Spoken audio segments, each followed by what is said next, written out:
Já, góðan daginn, kæru ársfundagestir og sjóðsfélagar. Ég sé að þið hafið byrjað að þiggja veitingar og ég vona að þið verðið óhrætt við að standa upp undir hvaða lið sem og ná ykkur í drykki eða veitingarnar. Ég heiti Hrönn Jónsdóttir og stjórnarformaður Birtu. Ég ætla að leggja til að hún Karin Ósk Níelsen Björnsdóttir, lögfræðingur á lögfræði og vinnumarkaðssviði ASÍ, stjórni fundinum. Því einhver mótfallinn? Þá hún fundarstjóri og ég ætla að óska eftir því að hún taki við stjórn fundarins. Gjörðu svo vel.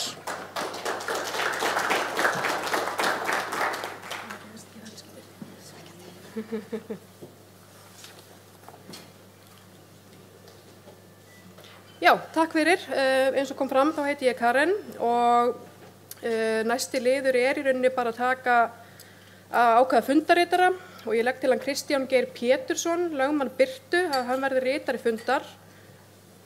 Ekki svona, já. Og ef engar athugasemdir þá tekur Kristján við ritun fundarins. Einhver athugasemdir?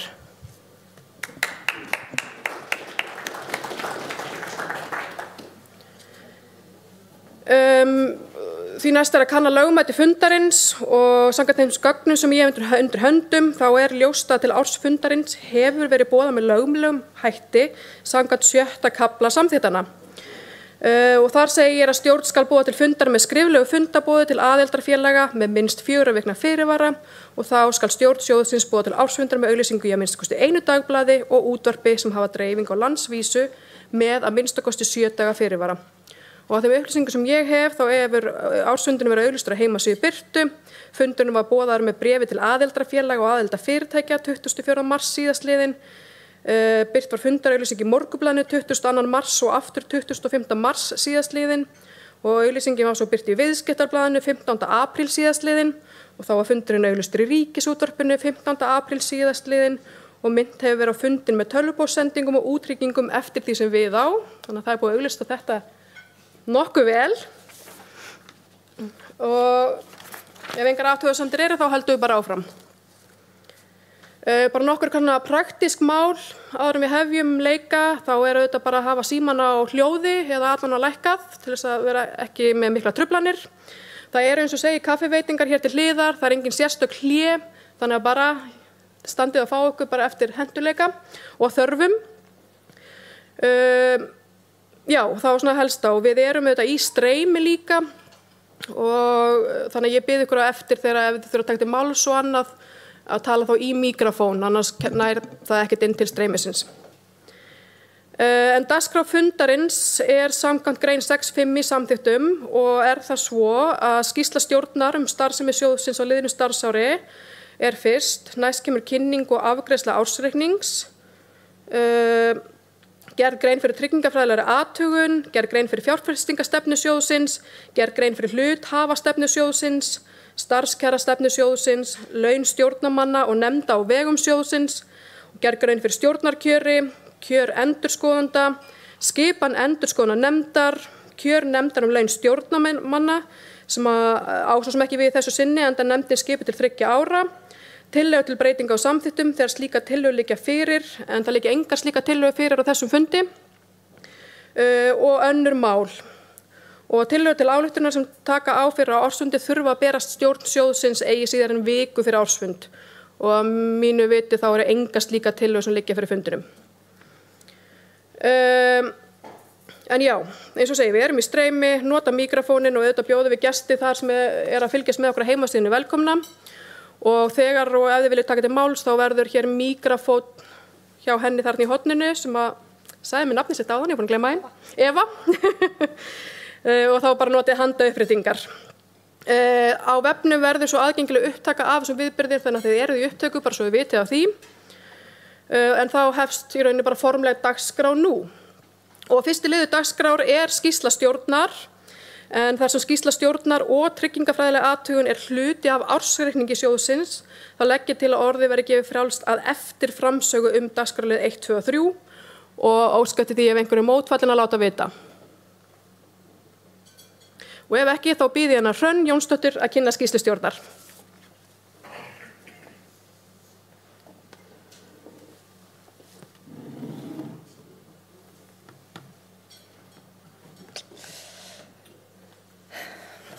Ágætu sjóðsfélagar. Rekstrarárið 2024 var okkur farsælt líkt og helstu kennitölur ávöxtun eigna og rekstur bera vitni um. Reynslan hefur ítrekað kennt okkur að ábyggilegar niðurstöður ávöxtun liggja fyrir í lok árs og ekki fyrr. Á sama hátt farsælt í hópi íþróttum að hafa ætíð í huga að leik lýkur ekki fyrr flautan gellur. Við höfum upplifað bæði óvænta dífu á alþjóðlegum fjármálamörkuðum í lok árs en líka sveiflu upp á við á síðasta ársfjórðungi eða síðustu mánuði ársins. Árið 2024 var í heildina ekki sveiflukennt. Hrein ávöxtun eigna birtu lífeyrissjóðs 6,29%. 5 ára meðalraun ávöxtun liðlega 3% og 10 ára meðalávöxtun 4% og vel yfir 3,5% viðmið til lengri tíma. Hreinar fjárfestingartekjur voru tæplega 72 milljarðar króna en voru tæplega 53,4 milljarðar árið 2023. Sjóðurinn fylgir fjárfestingarstefnu sem í framkvæmd varfærin og hógvær og skynsamleg. Við erum með öðrum orðum ekki áhættusækin í fjárfestingum. Þegar upp var staðið síðastliðin áramót hafði starfsemin skilað vel viðunandi afkomu. Heimilishald birtu lífeyrissjóðs með öðrum orðum í góðu lagi. Fjárfestingar og ávöxtun eigna mál málanna í starfi sjóðsins frá degi til dags og í því sambandi skiptir rekstraröryggi meginmáli. Þar vil ég sérstaklega nefna hinn dýrmæta mannauð hjá birtu lífeyrissjóði, öflugt og reynsluríkt starfsfólk með yfirgripsmikla þekkingu á sínum sviðum. Vakin verðskulduð athygli á vönduðum vinnubrögðum þess í innri endurskoðunarskýrslum sjóðsins. Starfsmannavelta lítil, starfsfólk starfar lengi hjá okkur og við kveðjum vegna aldurs fólk sem hefur lagt okkur lið áratugum saman. Reynsla og langur starfsaldur sjóðnum dýrmætt og til vitnis að birta góður og áhugaverður vinnustaður og fyrirrennarar sjóðsins voru það sömuleiðis. Ávöxtun í fortíð ekki ávísun á ávöxtun í framtíð. Margt í umhverfi okkar nær og fjær skapar óvissu. Það liggur í hlutarins eðli. Fyrir fáeinum árum óraði okkur ekki fyrir að á Reykjanesskaganum kviknuðu jarðeldar aftur og aftur. Rýma þyrfti heilt bæjarfélag vegna náttúruhamfara. Innrás í Úkraínu snerti samfélag okkar á margan hátt. Alþjóðlegt tollastríð gerir það líka og skyndilega blasir við að Íslendingar þurfa að meta og búa sig undir afleiðingar þess að fjarskiptasamband landsins við heiminn rofni vegna skemmdarverka eða hernaðarátaka. Við búum á landfræðilegu eylandi en erum ekki eyland í alþjóðlegum skilningi. Heimsmálin ber óhjákvæmilega á góma líka á stjórnarfundum í birtu enda eigum við hagsmuna að gæta víðar en virst gæti fljótt og lítið. Stjórn birtu hefur árabil komið saman til reglulega funda einu sinni í mánuði. Vegna aukinna verkefna stjórnara þá sýndi sig að mánaðarlegir fundir dugðu okkur ekki til að komast yfir öll þau verkefni sem fyrir okkur liggja. En fyrir þetta starfstímabil stjórnar lá fyrir samþykki launanefndar að boða til fleiri stjórnarfunda gegn greiðslu. Aukafundir stjórnar urðu alls 8 á liðnu starfsári, þar sem við sinnum sífellt meiri eftirlitsskyldu en sköpuðum leið tíma og svigrúm til að ræða stefnumótun fyrir sjóðinn og fjalla ítarlega ýmis tilfallandi mál sem varða starfsemina á einn eða annan hátt. Ég nefni sem dæmi innviðafjárfestingar sem oft vikið að í þjóðmálaumræðunni og ekki síst á vettvangi stjórnmálanna og oft nefndar í aðdraganda alþingiskosninganna 2024. Oftar en ekki fylgir sögu í stjórnmálaumræðunni að hinar þessar brýnar innviðafjárfestingar henti lífeyrissjóðum vel og vissilega má það til sanns vegar færa í sumum tilfellum en öðrum síður.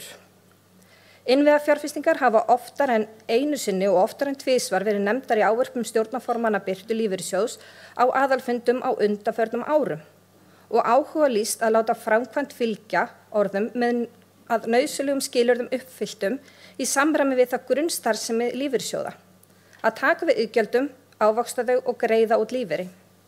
Færri sögum fyrir hins vegar af innviðaverkefnum að þessu tagi í raun. Ég tek undir það sem að forystumenn Birtu lífeyrissjóðs hafa áður sagt. Við erum reiðubúin til að taka þátt í innviðaverkefnum til langs tíma, en þá þannig að fjárfestingin skili arði til að sjóðurinn standi undir þeim lífeyrisgreiðslum sem honum er ætlað að ábyrgjast. Sjálfri hugnast mér einna best að taka þátt í að fjármagna verkefni í samgöngugeiranum, til dæmis brýr eða jarðgöng. Sjóðsfélagar yrðu að vera sáttir við verkefni sem kæmi til álita og skilyrði af okkar hálfu væru þau að fagfólk á viðkomandi sviðum tæki þátt í að búa til tilheyrandi innviðafélög og stýra þeim, en ekki stjórnmálamenn. Þar horfi ég ekki síst til farsællar reynslu af Hvalfjarðargöngunum, félaginu Spili og aðkomu lífeyrissjóða í því sambandi. Í þessu sambandi nefni ég að Ólafur Sigurðsson, framkvæmdastjóri Birtu lífeyrissjóðs, er áberandi í öðru hlutverki í opinberri umræðu mögulegar innviðafjárfestingar og fleira. Það er að segja sem formaður nefndar fjárfestingar lífeyrissjóða á vegum Landssamtaka lífeyrissjóða. Þetta verkefni er drjúg viðbót við allt hitt sem framkvæmdastjórinn hefur á sinni könnu, en varðar auðvitað okkar lífeyrissjóð beint eða óbeint. Við í stjórn Birtu erum þeirra skoðunar að mikill fengur sé af því að einmitt fólk á borð við framkvæmdastjórann okkar sem hefur að færi sínu að fjalla starfsemi og fjárfestingar lífeyrissjóða á skýrum mannamáli, upplýsi, svari, spurningum og taki slaginn fyrir hönd lífeyrissjóðskerfisins ef og þegar á þarf að halda. Oft er þörf á slíku en tvímælalaust nauðsyn, til dæmis í aðdraganda alþingiskosninganna í vetur, þegar enn einn ganginn var boðaður frekari skattalagning í lífeyrissjóðskerfinu, eins og ekki væri meira en nóg af því komið að eftirlaunafólk borga jafnvel tvöfaldan skatt af lífeyristekjum sínum. Birta er frjór vettvangur skoðanaskipta fólks með mismunandi bakgrunn og skoðanir. Það er eitt af mörgu sem ég kann vel að meta af kynnum mínum af sjóðunum og í starfi þágu sjóðsins. 2 90 manna fulltrúaráð okkar er á sinn hátt þverskurður á þjóðinni. Fulltrúaráðið launamannamegin er mun virkara en það sem skipað eru launagreiðendum og þannig er það bara. Þar velta menn vöngum og skiptast á skoðunum, varpa fram hugmyndum, tjásu fjárfestingarstefnuna og einstakar fjárfestingar og svo framvegis. Þessar raddir berast stjórn og stjórnendur sjóðsins. Viðhorf fulltrúa í ráðunni eru velkomin, gagnleg og hafa sín áhrif. Fulltrúaráð eru líka birtar upplýsingar og gögn sem síðar eru lögð fyrir ársfund sjóðsins. Fulltrúar í ráðuna hafa þá tækifæri til að láta ljós sitt skína viðra skoðanir sínar. Þarna eru raunveruleg tækifæri til áhrifa sem ekki skal vanmeta. Stjórn Birtu er samheldinn hópur ólíks fólks með mismunandi reynslu, bakgrunn og sýn á tilveruna. Við erum opinská, hreinskilin og sjálfsgagnrýnin. Þarna er gott og gjöfult starf. Ég neita mér svo ekki að nefna að í fyrsta sinn skipa konur bæði formanns og varaformannssæti stjórnar, því Þóra Eggertsdóttir, í textanum, ég veit alveg hvað heitir Þóra, er í varasæti stjórnar sem skilur af sig nú. Eftir því tekið að nú stundir eru konur í mörgum helstu valda og áhrifastöðum samfélagsins. Birta lífeyrissjóður braut sem sagt líka blað að þessu leyti 2024. Starf stjórnarsjóðsins endurspeglaði heilbrigða stjórnarhætti líkt og sjálfsmat hennar, sem birtist í ársskýrslunni Leiðir í ljós. Ég þakka stjórnarmönnum og starfsfólki Birtu lífeyrissjóðs fyrir gott og farsælt samstarf og þakka sjóðsfélögum fyrir föruneytið á liðnu ári. Takk fyrir.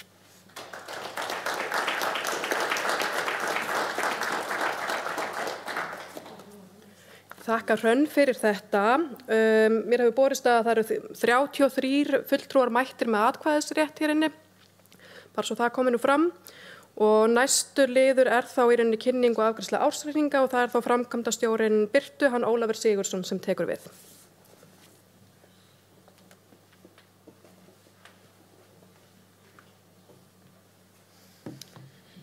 Góðan daginn, góð fólk, sjóðfélagar og fulltrúar. gleðilega hátíð langar mig mest að segja. Við erum auðvitað búin að hittast mörg hver okkar á fulltrúarráðsfundum en þetta auðvitað ársfundur okkar og ég þakka formanni hlý orð í minn garð og það þá að standa undir því og reyna að færa ykkur upplýsingar ársreikningin á mannamáli, svo skiljist. Það löng hefð fyrir því sem að mótaðist á síðustu 10 árum að fara ekki gegnum ársreikningin lið fyrir lið.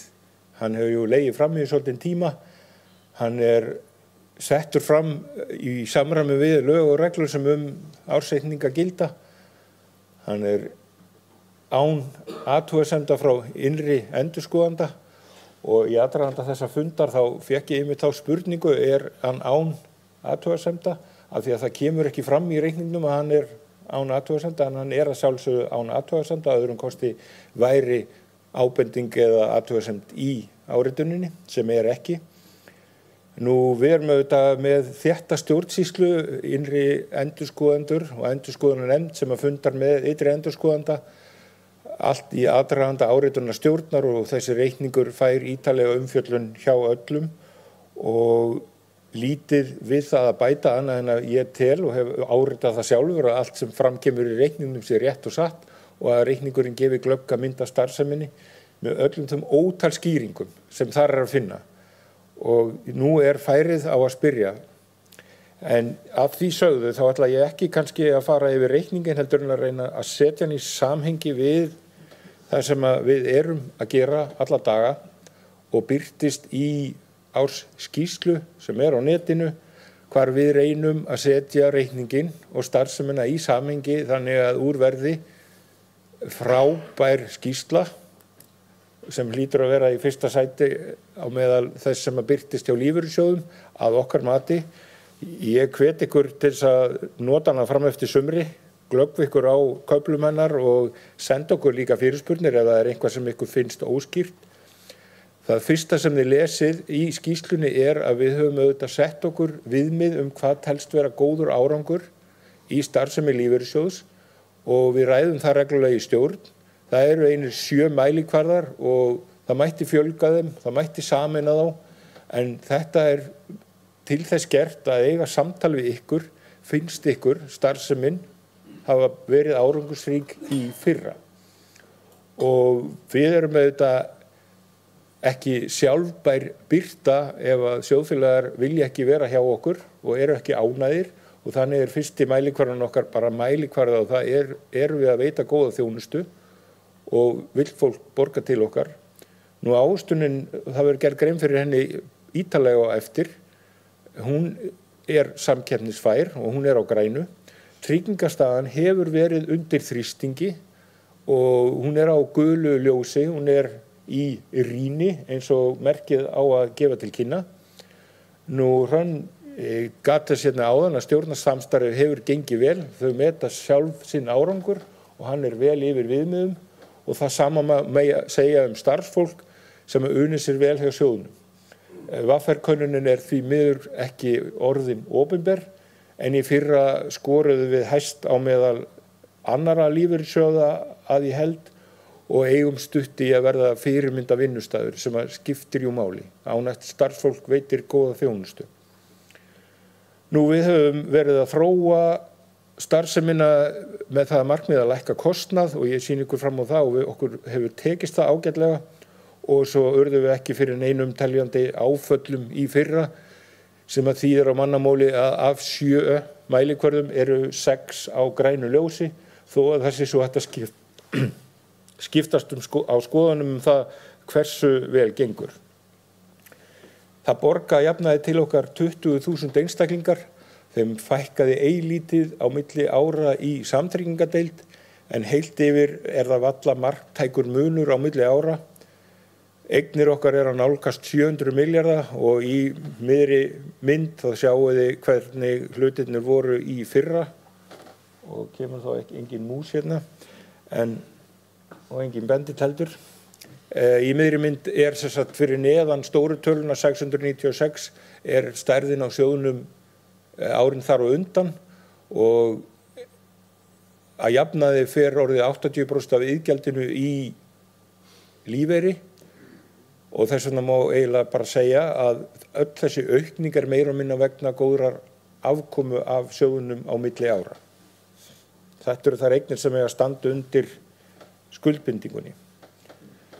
Það er líka ánægjulegt að sjóðurinn skuli vera samkeppnishæfur. Við mælumst reglulega og ofarlega á lista yfir kjör á húsnæðislánum og eins og við sjáum vinstra megin þá í mynd, þá fjölgar umsóknum lán hjá okkur og fyrir utan lánastarfsemina þá veitum við orðið yfir 28.000 samtöl með einhverjum móti eða þjónustu og snertiflitirnir við þá 100.000 sjóðfélaga sem eiga rétt hjá okkur eru ærin og þetta gerum við með 28 stöðugildum. Ég hef áður á fulltrúaráðsfundi sýnt ykkur að frá því að Birta varð til 2016 þá höfum við ekki fjölgað stöðugildum og í raun og veru fækkað stöðugildum. Að við sameiningu voru 31 stöðugildi í sameinuðum sjóð. Nú eins og Hrönn sagði þá hafa einhverjir hætt vegna aldurs og við höfum tekið á okkur aukna ábyrgð, við höfum hagrætt, við höfum aukið skilvirkni til þess að mæta aukinni kröfu þjónustu og aukinni kröfu hlýtingu við hinar á þessar reglur. Við þurfum að meta alla okkar mótaðilega hvort að þeir standist kröfur peningaþvætti og mögulega fjármögnun hryðjuverka sem að manni dettur nú síst í hug þegar sjóðfélagar sækjum lán. En það breytir því ekki að þetta þurfum við að gera og þetta gerum við orðið rafrænt með mjög skjótum hætti og getum þess vegna þjónustað og veitt samtöl og snert sjóðfélag í 28.000 skipti á einu ári. Og ég verð eiginlega að segja ykkur að því að ég var að sjá þessa tölu svolítið svona þegar ársskýrslan var að fæðast. Við höldum utan samskipti okkar með viðskiptamannakerfi að ég er ákaflega stoltur af 28 starfsmönnum eða 27 mínus ég, af því að fæst af þessu geri ég, að við skulum halda upp í þessu þjónustustigi. Og ennþá stoltara er ég af því að í fyrra þá tókum við þátt í viðhorfskönnun sem að Brandur fyrirtæki gerir og þau hafa samband við sjóðfélag og kanna viðhorf þeirra til sjóðsins að á þessum mælistikum þarna sjáum þið innan hringsins svartan ferhyrning sem þá meðaltal annarra lífeyrissjóða sem taka þátt og svo Birtu sem þá þrýrningurinn sem þá inn í hring og við erum að minnstakosti að gera betur en aðrir.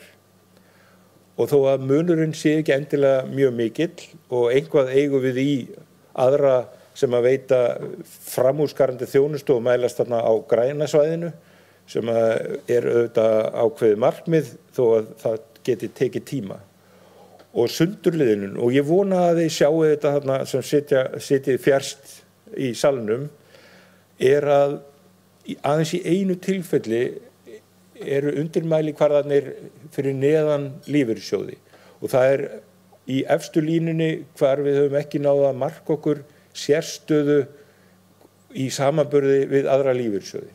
Við erum vinnumarkaðssjóður, starfsemin okkar bundin við lög, við megum taka á móti iðgjöldum og ávaxta þau og borga út lífeyri og veita séreign og lán og geta lífeyrissjóða undir því lögbundna hlutverki sem við búum við takmörkuð. Við getum ekki farið að veita sumarhúsalán og gera ýmislegt annað þó við vildum það, nema með töluverðum takmörkum. En í mörgum tilfellum þá Birta með hring sem vel fyrir ofan aðra lífeyrissjóði. Og svarti þrýrningurinn þá töluvert vinstra megin við hringinn og það myndi ég segja að veri marktækur árangur að við þó það gangi hægt, þá erum við hægt og rólega að gera Birtu að vörumerki. Sjóðfélagar eru farin að þekkja okkur og við mælumst bara prýðilega í samanburði við aðra. Markmið okkar auðvitað að standa fram úr öðrum á hverjum tíma eins raunhæft og það getur orðið. Og þetta allt gert á sama tíma og að sjóðfélögum á lífeyri að fjölga eins og sannur og fallegur gráherður einstaklingur sem búinn að safna í 40 ár og jafnvel meira, að við erum að borga núna fleiri einstaklingum lífeyri heldur en þeir sem borga til okkar. Og það í fyrsta skipti sem að ég upplifi það að jú, sjóðurinn að eldast. Við erum að borga og bara í fyrra afgreiddu við 2000 einstaklinga á lífeyri. Við erum að borga yfir 22 milljarða í lífeyri, bæði örorku, maka og ellilífeyri. Og það sem að gerast á milli ára að sjóðfélagar okkar eru í auknum mæli að flýta töku lífeyris miðað við þá viðmiðun sem að Bjarni fer betur yfir og eftir, sem að við 67 ára aldurinn. Og að hluta til þetta kannski skýringin á því að núna lífeyri sem hlutfall af iðgjöldum, það sem kallaði lífeyrisbyrði, að nálgast það að vera 100%. Hún hefur hækkað töluvert. Það eru ekki endilega slæm tíðindi. Það ekki vegna þess að sjóðfélögum sé að fækka eða þeir sé að borga minna til okkar. Það einfaldlega bara heilbrigðismerki á sjóð með mikla sögu sem næri yfir 80 ár að það eru margir með ríkan rétt að komast á lífeyri og þess vegna þær greiðslur að verða jafnháar og iðgjöldin. Það streyma til okkar afborganar af lánum og geta sjóðsins til að bregðast við markaðsaðstæðum enn vel til staðar. Við erum full sjálfbær þó að það séu margir á lífeyri og það auðvitað bara gleðilegt að sjóðurinn skuli vera að greiða jafn mörgum og raun ber vitni og geti staðið undir því. Þetta höfum við allt gert og bráðum glittir í þetta ár. Þetta höfum við gert með því að hagræða, horfa í hverja krónu og leita allra leiða til þess að reka sjóðinn af kostnaðarvitund á eins lágum kostnaði og getum án þess að fórna endilega gæðum og öryggi sjóðsins. Myndin sýnir að viðmið birtu sem 66% launavísitala og 33% neysluvísitala, að mesta hagræðingin átti sér stað fyrstu 3-4 árin eftir sameiningu og það gerist gjarnan þannig. En svo þarf að halda í og eftir því sem lífeyrisþegum fjölgar þá þarf að þjónusta fleiri og við leitum allra leiða til þess að gera þetta. Og það skemmtilegt að akkurat þessi uppreikningur eins og hann settur þarna upp með rauntölum skuli leiða til þess að hagræðið sem má reikna á þennan hátt akkurat 2,1% að jafnaði yfir allt þetta tímabil. En það auðvitað sjálfstætt markmið í kjarasamningum að bæta framleiðni svo að hægt verða að hækka laun og sérstakur bónus ef ég man rétt í kjarasamningnum ef að framleiðni eykst. Og hvernig aukum við framleiðni? Það erfitt og það þarf virkilega að hafa fyrir því, en ég hef sýnt ykkur áður þetta einfalda litla dæmi að við veitum svokallað skuldleysisvottorð reglulega til fyrirtækja sem þurfa að staðfesta og sýna fram á þessu í skilum við iðgjöld. Þetta voru 30 eitthvað músasmellir fyrir 1 ári síðan. Og með tækni og breytingum og rýni á ferlum og leiðum til þess að stytta vinnulag og flýta fyrir, þá tókst okkur að stytta tíman 5,5 dag. Mælt bara miðað við verklag sem áður var og það hittir þannig á að það akkurat 2,1% framleiðni aukning ef maður má orða það þannig. Og í hvert skipti sem það dempt yfir okkur einhverju regluverki og við þurfum að bæta og breyta, að þá hugsum við hvernig getum við aukið framleiðnina 2,1% á næsta ári. Og það kúnstugt. En ég held að starfsfólk bara hróð skilið fyrir það að ná því á sömu stöðugildum á meðan kollegar okkar hafa verið að bæta töluvert í. Og það meina ég töluvert. Þetta bitnaði heldur ekki á ávöxtum, þó að væri auðvitað frábært að vera með 40 starfsmenn í eignastýringu sem geta litið með hverri einustu eign. Þá útvistuðu auðvitað stórum hluta af okkar eignastýringu til sjóðstjóra bæði hér á landi og erlendis og skiluðum 11,44% ávöxtun sem að nafnávöxtun og telst það eftir því sem að ég hef séð fullkomlega samkeppnisfært. Jú, það voru einhverjir aðeins fyrir ofan okkur en við syrgjum það ekki þó einhverjum gangi aðeins betur en okkur. Meðaltali sýnir að við erum samkeppnishæf og það gengur vel að ávaxta eignir. Ég með eina viðbótarmynd sem að ég ætla að reyna á ykkur að því að við höfum tíma til að vera hérna fram á kvöld. Þetta hátíðisdagurinn okkar, við viljum vera með ykkur til 11 í kvöld. Þannig að ég ætla að prófa þessa mynd af því að hún talar til þess sem að gerast í dag. Að Birtu eins og öðrum lífeyrissjóðum ber að vera með 80% af eignum skráða á markaði. Og það ætti þá ekkert að koma neinum á óvart að þegar markaðir taka dýfu eða markaðir vaksa að þá fylgir ávöxtun Birtu auðvitað ávöxtun markaða. Og við fylgjum fjárfestingarstefnunni að mestu leyti. Meðfylgjandi mynd, og hún ætti nú að sjást mjög vel, sýnir á lárétta ásnum, ávöxtun markaða og á lóðrétta ásnum sem íásinn ávöxtun Birtu. Og það sem ég vona að birtist hérna og gerist, og þetta þá að fara að líkjast kennslustönd en skiptir máli í samhengi hlutana hérna rétt og eftir, að þegar markaðir blómstra og þeir fara upp heil 4%, þá hefur Birta tilhneigingu til að fanga það ekki af fullum krafti. Og í þessum dæmigerða punkt þá var ávöxtun í tilteknum mánuði 3,5%. Þetta gert til þess að þegar að markaðurinn fær kvef og jafnvel niðurgang og markaðurinn lækkar eins og enginn sem morgundagurinn, þá hafa eignir Birtu tilhneigingu til að lækka minna en markaðurinn. Og í þessum punkt sem ég sýni þarna þá lækkaði markaðurinn 3% en eignir Birtu lækkaði 2%. Allir þessi gráu punktar sem sagt ávöxtun Birtu yfir einhver 5 eða 6 ár sem sýnir að gula línan svokölluð Leitni-lína í gegnum meðaltals ávöxtun Birtu í gegnum tíðina og hallatalan á línunni, og ég þó ekki komin upp úr menntaskóla. Hallatalan á línunni sem sýnd í jöfnunni kölluð beta og við segjum gjarnan að beta sem vinkona Birtu.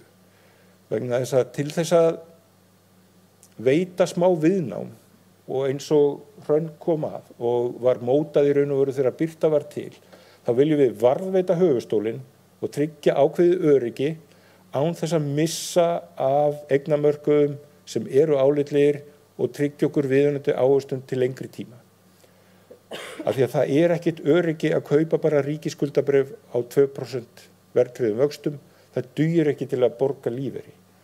Og það almennt viðurkennt að það sé til bóta og það sé í raun og veru eðlilegt að lífeyrissjóðir taki áhættu og þá vaknar bara spurningin hversu mikla áhættu. Síðustu 3 mánuðir hafa verið eins og oft áður frekar slappir og ég get þá sagt ykkur að þessi gæs sem þarna á veggnum, hún kvakar og hún flýgur og við vitum að þegar markaðir lækka að þá draugust við ekki með. Eðli eignanna hefur verið þannig og það getur auðvitað breyst, það hægt að breyta fjárfestingarstefnunni, en við þurfum ekki annað en bara að horfa á markaði, meðvituð hvernig eignum Birtu dreift og þá getið þið verið nokkuð viss það að við draugumst ekki niður í eins miklu mæli og aðrir þegar markaði lækka. Og þá auðvitað spurningin, viljiði að hallatalan verði stærri en 1? Að hún verði fyrir ofan svörtulínuna, af því að þá fáum við skellina með glans en njótum uppgangsins þegar hann kemur. Og það hefur hingað til ekki verið vilji stjórnar. Þetta staður og stund til að spyrja, viljiði að við tökum meiri áhættu með eignir eða minni áhættu. En hingað til hefur þetta lukkast vel og ég vona að þetta komist til skila að því að í raun þurfið ekkert að vita mikið meira fjárfestingarstefnuna en bara hver beta. Þegar hún 0,73 þá þýðir það bókstaflega að hallatalan eins og línan, við draugumst ekki eins niður með markanum þegar hann að lækka. En það ekki hægt að fá bara þegar gengur vel og dragast ekki niður með markanum þegar hann slæmur. Því miður. Ég hef ekki rekist á neitt sem með þannig eignir í stýringu. Nú við höfum ekki bara það hlutverk að ávaxta eignir og tryggja þannig að sjóðurinn standi undir lífeyri. Við höfum sett okkur alls konar markmið samfélagslega ábyrgð og við erum að reyna að birta ykkur upplýsingar samfélagslega ábyrgð sjóðsins. Það kúnstugt af því að lög og reglur það hvernig birta skuli samfélagsskýrslu eru í töluvert mikilli þróun. Við höfum sem bara birta í hnotskurn vilja halda að ykkur og öðrum að við erum að borga til samfélagsins eða þýð. Við erum auðvitað samfélag, sjóðfélaga, að við erum að borga 5,5 milljarða í skatt. Og skattspor sjóðsins í þeim skilningi að verða nokkuð myndalegt. Það auðvitað dregið af lífeyri ykkar sem eru byrjuð á lífeyri, en það engu síður skattspor sjóðsins og sjóðfélagar okkar á lífeyri leggja til samfélagsins eins og aðrir með því að greiða skatt af lífeyri. Og það gæfulegt að núverandi ríkisstjórn skuli ekki hafa tekið undir það að byrja að taka skatt af iðgjaldinu líka. Af því að það fer miklu betur á því. Og þá engin skattaóvissa sem felst í því að borga til samfélagsins á sama tíma og þegar maður fer á lífeyri. Af því að þá maður auðvitað að greiða fyrir þá þjónustu sem maður nýtir. Ég veit ekki hvort að aðrir halda þessu til haga, en ég veit að Landssamtökin gera það reglulega og það ekki geta komið ykkur á óvart að við erum jú einhvers staðar í kringum 8% af kerfinu. Þannig að skattspor kerfisins að verða mjög stórt og ég held að þeir sem að koma að kjarasamningsgerðinni 1969 eigi bara að bera höfuðið hátt fyrir það að hafa myndað þennan risastóra skattstofn sem orðin að greiðslu til samfélagsins upp á 20 milljarða og nálgast bráðum 100 milljarða. Annað fótspor eða spor sem erfiðar að ná utanum það sem kallað fjármögnuð losun gróðurhúsaloftegunda sem talin eru í tonnum kolefnis ígilda og hafði ég nú töluvert stytt textan í næstu glæru af ótta við að þetta væri allt meira og minna kínverska. En þetta það ekki og það skiptir máli að ef við höfum áhyggjur af hlýnun jarðar og þeim áhrifum sem það getur haft á atvinnulíf og annað, að þá þurfum við einhvern veginn að finna okkur mælipunkt sem að þið gætu tengt við og það sem að gerast á milli ára að við fórum úr 79.000 tonnum upp í 737.000 tonn á milli ára sem ekki út af breyttri fjárfestingarstefnu sem vegna þess að við erum hægt og rólega að ná betur utan losun okkar mótaðila hvort sem það eru fyrirtæki, sjóðfélagar eða verðbréfasjóðir út í stóra heimi og það styttist í það að við getum fara að draga einhverja ályktanir út frá því, þetta mikið? Finnst okkur þetta vera mikið? Erum við tilbúin mögulega að fórna einhverju ávöxtun til að minnka þessa losun og skiptir það einhverjum máli í stóra samhenginu við erum í einhverjum hlutfalli af heimsbyggðinni svolítið eins og Bíldudalur á Íslandi, ef ekki minni. En við tökum enga síður þátt og við reynum að meta þetta og við erum þá komið með eitthvað mat. Það ódýrast kolefnislega séð að veita bara sjóðfélagalán. En við vitum að meðaltali hvað það kostar í losun, en það töluvert minna heldur en flugfélög og skipafélög og margir aðrir sem að veita mikilvæga innviði hérna á Íslandi. Við erum ekki byrjuð að sniðganga neitt, en við erum að fylgjast með og þetta tölur sem við höfum hingað til metið sem lykilmælikvarða. Nú svo að lokum þá get ég eiginlega ekki komist hjá því að minna á að markmið okkar að komast í efsta sæti í VR-könnun og það auðvitað bara mjög ánægjulegt að starfsfólki byrtu líði vel og skili vinnustaðnum 4,58 í einkunn sem að teljast held ég vera einhverjir 42 mælipunktar hvar spurt að alls konar hlutum og það verður forvitnilegt að sjá hvernig niðurstaðan verður á þessu ári en við tökum þetta alvarlega við spyrjum starfsfólk þegar við fáum niðurstöðuna, hvar við getum bætt okkur, vegna þess að það ekki hægt að búa til góðan sjóð og skila árangri nema að starfsfólk hafi ánægju af því að vinna fyrir sjóði.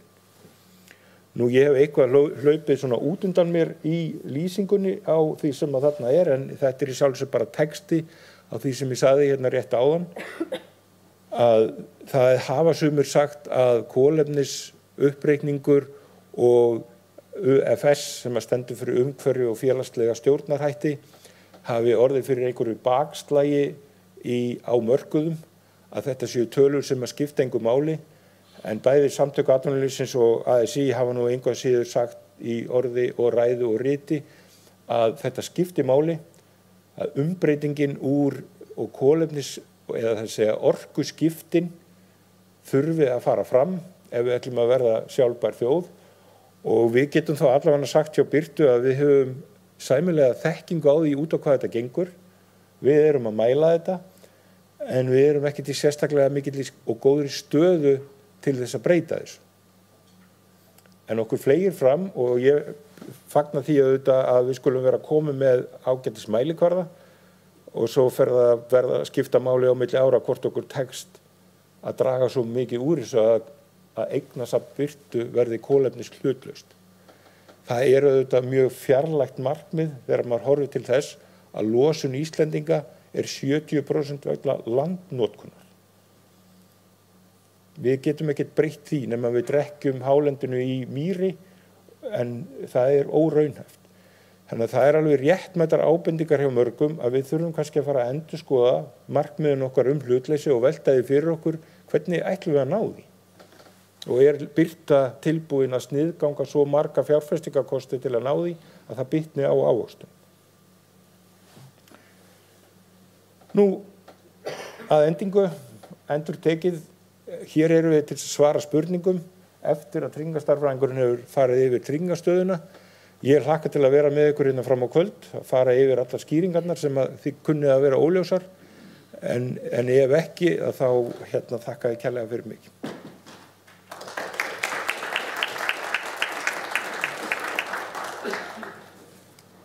Takk fyrir þetta. Ég vissi ekki að við erum hér til 11 í kvöld, en... Nei. Þetta eitthvað að dýra með mér, já, ok. Herði, þá síðastur dagskrá áður en við förum að fjalla og vera með spurningar. Það hérna kemur tungubrjótur, Bjarni Guðmundsson, tryggingarstarfræðingur sjóðsins sem gerir grein fyrir úttekt sinni á tryggingafræðilegri stöðu samtryggingardeildar. Takk, ég náðu þessu. Gjörðu svo vel.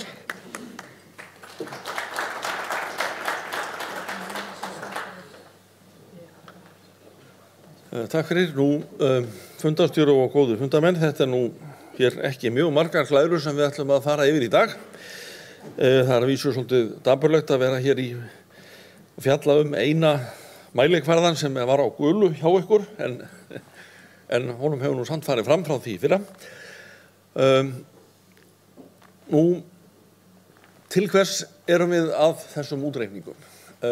Það jú þannig að í samtryggingarsjóð þá erum við að gefa fólki fyrirheit ákveðin lífeyri. Þetta öðruvísi heldur en í séreignarsjóð, þá getum við bara séð, við eigum einhverjar krónur á reikninum okkar og það þarf ekki neina sérlega útreikninga til að finna út úr því kannski. En þarna þetta öðruvísi, við erum með loforðum að greifa lífeyri svo lengi sem að maður lifir frá því að maður byrjar að velur að taka hann út. Nú, oftast gerum við nú ráð fyrir að það byrji við 67 ára aldurinn, en við ætlum bara að reyna að finna út úr því þeir peningar sem að sjóðurinn á, sem jú býsna miklir, býsna margir miljardar sem í sjónum eru, en munu þau vera nægir til þess að borga öll þessi lífeyrisloforð sem að sjóðurinn hefur gefið gegnum árin. Það verkefnið. Við erum ekki að reyna að finna út í sjálfu sér verðmæti réttinda eða hvað hver og einn á í sjóðnum eða eitthvað slíkt, heldur bara dugir þetta sem heild fyrir öllum lífeyrisloforðum. Og Við þessa útreikninga þá þurfum við að gefa okkur ákveðna forsendur það hversu lengi fólk lifir og hversu margir verða öryrkjar og hvernig ávöxtunin verður. Og það nú þannig að við reynum að hafa þessar forsendur bara eins raunsæjar og við getum og það þýðir það að við þurfum stundum að breyta þeim eftir því sem ný reynsla kemur fram og aðstæður breytast. Og núna í ár þá erum við að breyta nokkrum forsendum, að vísu ekki þannig að þetta breyti mjög miklu niðurstöðuna en samt eru þetta nokkrir þættir og það fyrsta lagi forsendur hjúskaparlíkur og fjölda barna og eins og þið hafi kannski heyrt og allir að þá hefur barnsfæðingum á Íslandi frekar farið fækkandi undanfarna áratugi og þær tölur sem við vorum að nota fram til ársins í ár, þær voru orðnar nokkuð gamlar eða frá því aldamót og nú búið að setja saman nýtt reikniverk sem að miðar þá við reynsluna sem nýrri, það að segja 2019 til 2018 til 22 held ég megi nú segja barneigna líkurnar okkar eigið þetta nú að vera. Nú síðan líka komna nýjar forsendur örorkulíkur. Það var gerð athugun hjá öllum íslenskum lífeyrissjóðum á síðasta ári, þar sem voru skoður reynsla árana 2018 til 2023 og það ánægjulega nú það að frekar hefur nú örorkutíðnin lækkað, sérstaklega hjá körlum frá því að þetta var athugað síðast. Þetta svona kannski 15% lækkun á örorkutíðni hjá körlum, það heldur það miklu minni breytingar hjá konum, það jafnvel svona hækkun hjá yngri konum en svo aftur örlítil lækkun hjá þeim eldri.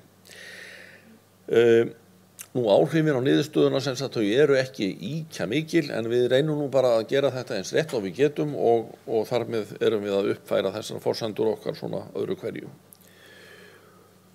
Og að þessu sögðu þá erum við hér með mynd, nú veit ég ekki hvort svo læsilegt þetta fyrir þá sem sitja aftarlega, en þetta sem sagt tabla þar sem við reynum að fella alla útreikningarna saman í eina töflu. Og ég held að ég veit nú að láta gleraugun síga fram á nefið meira síðan til að sjá þetta almennilega.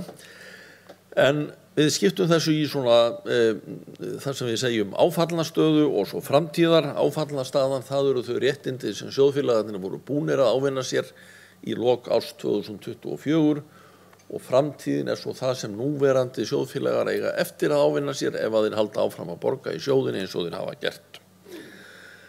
Og síðan í efri hluta töflunnar höfum við eignahliðina og svo fyrir neðan matið á því hversu mikið eigi eftir að borga út. Og nú eignirnar þekkjum við þarna úr ársreikningnum, þar að segja þetta eru eignir samtryggingadeildarinnar sem við erum með þarna efst sem bókfærða eign. Svo erum við með þarna smá leiðréttingarlið sem við köllum endurmat og hann kemur til af því að þegar við erum að reikna þetta þá gefum við okkur alltaf að sjóðurinn nái 3,5% raunávöxtun og allar eignir sem hann á. Og ef hann á nú eignir sem að gefa sannarlega betri ávöxtun í eignum með fastar tekjur, þannig að segja skuldabréfum, að þá tökum við inn smá plús vegna þess arna. Og sömuleiðis ef það minna en 3,5% þá lækkum við eignamatið aðeins. Þannig að við erum sem sagt þarna að þykjast ekki, það ekki það við sem að þykjast vita betur en markaðurinn, þetta bara að ætla til annarra hluta heldur en markaðsverðið. Við erum að bera þetta sama við það sem eigum eftir að borga út og þess vegna þetta praktískt og góð aðferð. Nú við sjáum það að ef við tökum áföllnunstöðuna, þar að segja núverandi eignir miðað við það sem á eftir það sem búið að lofa, þá sjáum við að það neikvæð staða á því hjá okkur. Og ég veit nú ekki hvað nú einfaldast að sjá þetta, þá sjáum við það að þarna mínus 8,1% það ekki sem við erum með þarna. Jú. Það vissulega ekki það sem okkur langar að sjá, þarna viljum við ekki helst hafa plústölu, ekki kannski alltaf ekki mjög stóra en allavega að vera réttum megin við strikið. Aftur á móti við framtíðina þá sjáum við að það kerfi í ágætis jafnvægi hjá okkur, það að segja að miðað við það sem við erum að best þykjumst vita, að þá ættu iðgjöldin að standa undir þeim réttindum sem verið að lofa. Og nú þegar þetta nú lagt saman, þá fáum við það út að staðan á sjóðnum sé í mínus 4,7%, það ekki rétt athugað, já. Nú, það eru til reglur það hvar staða lífeyrissjóða má vera, það segja hversu mikið má fráviki vera þarna á milli eigna og skuldbindinga og markið sem miðað við eiginlega mínus 5%, ef að staðan meira eða verri en mínus 5% 5 ár í röð, þá verður að bregðast við. Þannig að þið eru sem þetta ekki innan þessara viðbragðsmarka, þar að segja staða sjóðsins ekki þannig að ákvæði lagana skildi ykkur til einna viðbragða. Nú það kannski ágætt svona að auðvitað þetta ekki kannski staða sem maður vill sjá að sé svona til lengdar. En við komum hér í meina glæra og eftir þar sem við skoðum breytinguna frá því í fyrra og getum kannski bara farið beinustu leið hingað. Að þarna erum við að skoða hvernig áfallna staðan breytist milli ára og við sjáum að stærsti liðurinn í því að hækka skuldbindinguna, það náttúrulega bara það að þetta eru verðtryggð réttindi og síðan færist það einu ári nær okkur í tíma, við ætlum að borga því út svo við bætum við það vöxtum. Síðan hafa líka bæst við iðgjöld upp á 23 milljarða en síðan koma útgreiðslur og lífeyri sem eru næstum því jafnmiklar eins og viðbótin vegna iðgjaldana eins og Ólafur kom að hér áðan og síðan þarna lækkun vegna þessa nýja reiknigrundvalla. Það að segja við erum að þetta aðeins léttari forsendur getum við sagt sem við erum að reikna eftir núna heldur en var í fyrra. Það tvennt sem að kemur til. Það þessi fækkun á fjölda barna og sömuleiðis lækkun á örorku. Og svo þarna einhver tala, þar að segja svona sem við ekki sett að segja afstemmingartala, sem eru þá mínus 1200 milljónir, var pluss eitthvað í fyrra. Þetta svona það að fólk lifir ekki og deyr nákvæmlega eftir reikniforsendunum, það getur alltaf verið einhver smá munur þarna, en hann semst ekki mikill. Þannig að við sjáum að það ekki fjarri því að þessar forsendur okkar hafi passað í fyrra. Það að segja það ekki mikil frávik frá forsendunum í fyrra. En enga síður þá batnar nú heildarstaðan á sjóðnum töluvert, hún fer úr mínus 6,6% í mínus 4,7%. Og sérstaklega nú ánægilegt kannski að sjá að áfallastaðan fer úr mínus 10,6 í mínus 8,1. Og það sem veldur þessu að langstærstum hluta, það þessi ágæta ávöxtun sem var í fyrra og það það bil 16 milljarðar sem bætast þarna í kassan sem eru umfram það sem að reikniforsendurnar okkar gera ráð fyrir svona venjulega. Síðan koma þarna þessi tveir litlu liðir, nýjar forsendur og svo einhver hagstæð afkoma á tryggingarforsendunum. Og þá kannski svona aðeins áður en ég hætti þá má svona kannski reyna að átta sig á þessu sem sagt þetta mjög alvarlegt að vera með áfallnastöðu upp á mínus 8%. Við getum hugsað okkur það að þá varum við kannski að segja við erum að borga kannski 8% of mikið út á árinu.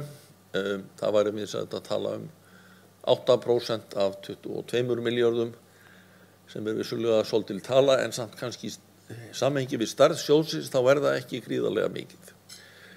Og ég held að við erum alltaf að muna eftir hvert hlutverk lífeyrissjóðsins. Hlutverk lífeyrissjóðsins jú þetta að greiða sjóðfélögunum út lífeyri í samræmi við samþykktirnar. Og þó að það komi kannski tímabundið einhver smá halli á hann, þá það ekki engin stór synd. Má segja að það eðlilegt að það gerist hjá lífeyrissjóð. Og svo vonandi koma ár þar sem að við erum hinum megin við strikið, þar sem að eignirnar verða hærri en skuldbindingarnar. En auðvitað þetta allt á því hversu lengi þessi halli en ef að þið haldið áfram að vinna niður þennan halla, þá myndi ég segja að þetta ekkert sem að þarf að hafa sérstakar áhyggjur af í þessu stóra samhengi hlutanna. Þetta bara að segja bara eðli svona sjóða. Eignamarkaðirnir eiga það til að sveiflast svolítið til og frá og svona meðan þetta ekki einhver viðvarandi halli sem við höldum ekki að sé möguleiki að vinna upp aftur, þá held ég að þetta sé ekki til þess að jafnvel þó þetta sé teljist vera á gulaljósinu, að þá sé það þetta samt á alveg innan þess sem að eðlilegt að gerist hjá svona samtryggingarsjóð eins og þessum. Og þar með held ég að sé bara hættur. Já, takk.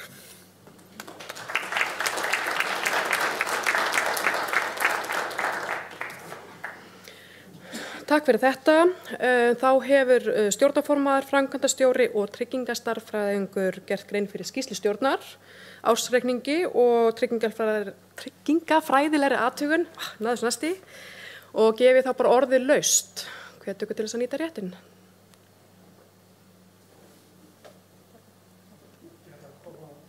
Komið í punktu og bara biðjum að greina nafnið líka.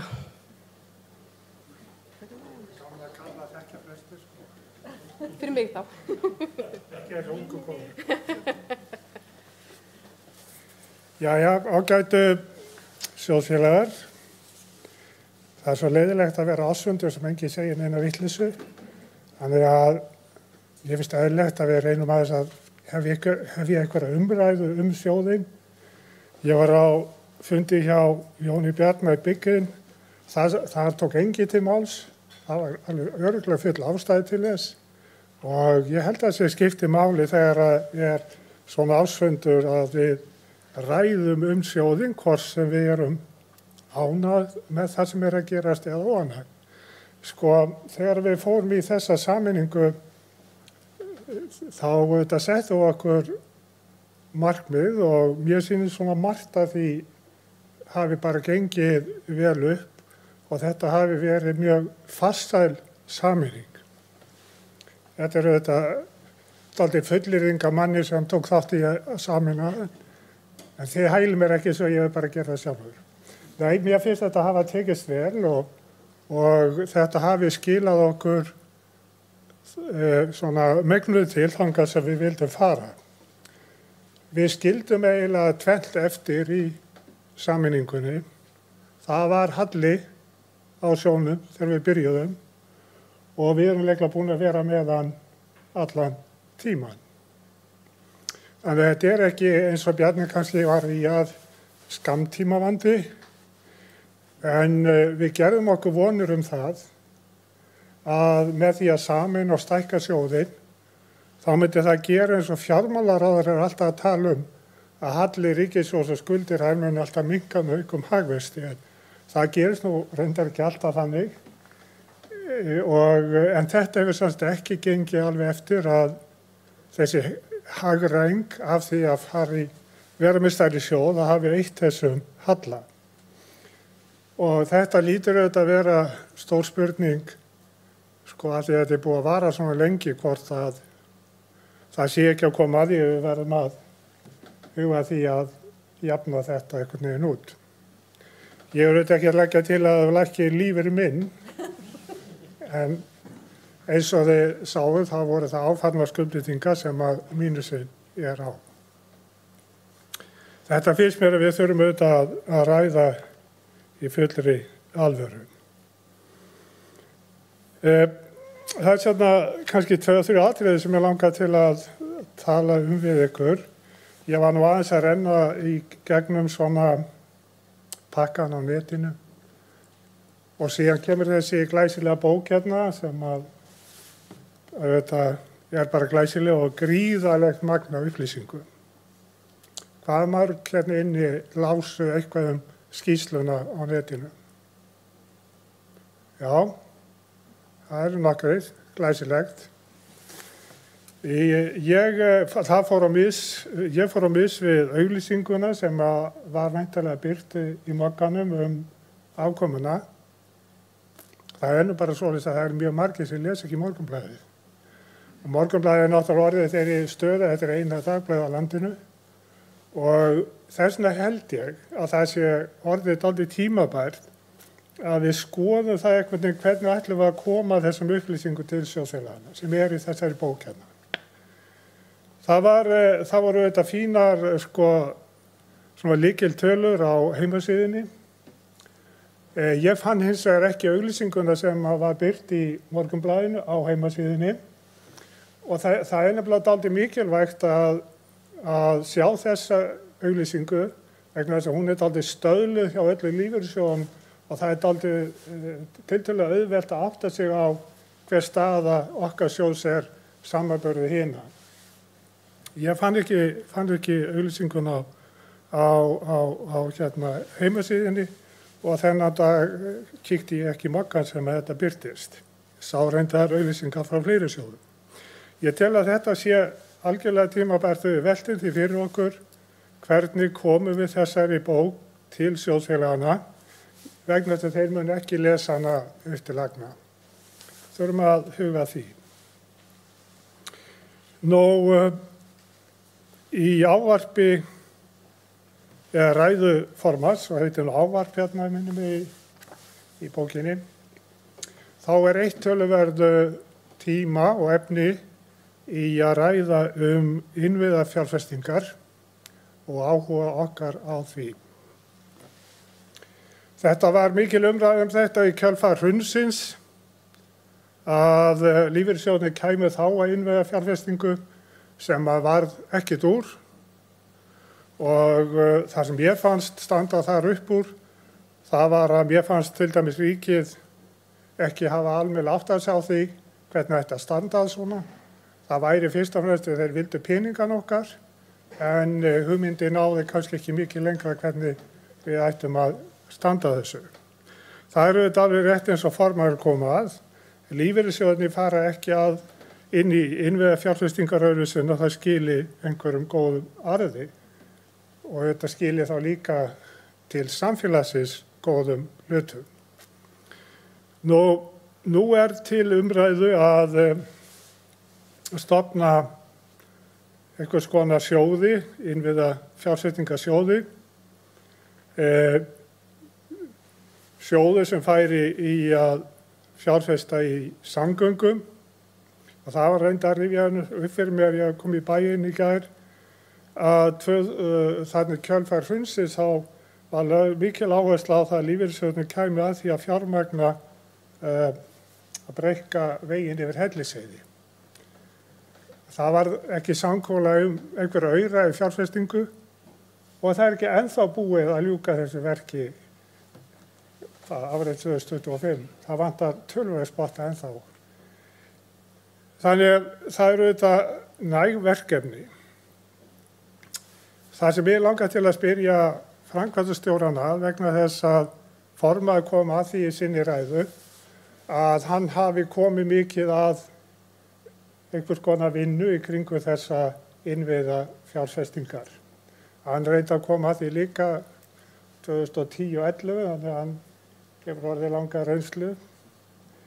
En það var í fréttum núna fyrir bara nokkrum dögum, eða það var sýnt, að Alþýðusamband Íslands og BSRB og Reykjavíkurborg skrifuðu undir einhvers konar viljayfirlýsingu gríðarlegar fjárfestingar í íbúðarbyggingum. 10.000 manna hverfi og öllu því sem að tilheyrir. Og í því sambandi voru lífeyrissjóðirnir nefndir sem hugsanlega þá þeir sem kæmu með peningana. Alls snýst þetta það. Og þá vil ég bara spyrja Ólaf, hafa lífeyrissjóðirnir komið að þessar umræðu og ef svo hvar stendur það? Er samstaða innan lífeyrissjóðakerfisins að fara í svona fjárfestingar? Það var það ekki fyrir 10-15 árum.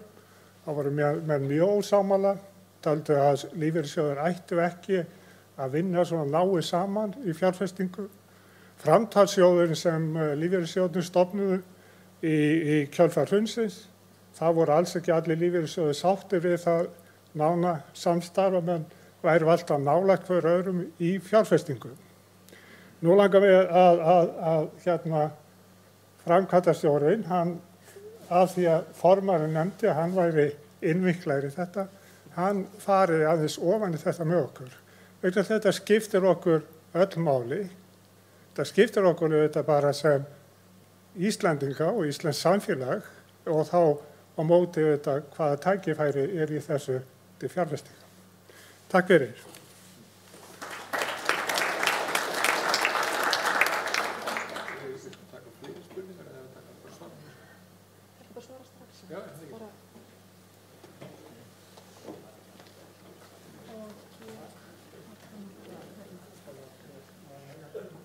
Heyrðu, nú gefst mér tækifæri að vera með ykkur til 9. Kannski fyrst til að svara því, 1 ár vorum við með 8% í plús, það er að segja að það var ekki halli á sjóðnum, en þá datt tryggingastarfræðingum í að lengja lífslíkur okkar einhver mörg ár, sem að leiti til þess að það ári gátu ekki byrt plúsin, en við fórum upp í 8% í plús 2021. Á sama ári var þessu breytt, þannig að það er árið sem enginn sá þegar við vorum í plús. En það fór megnið að því fór í að standast á þessa lífslíku áskorun.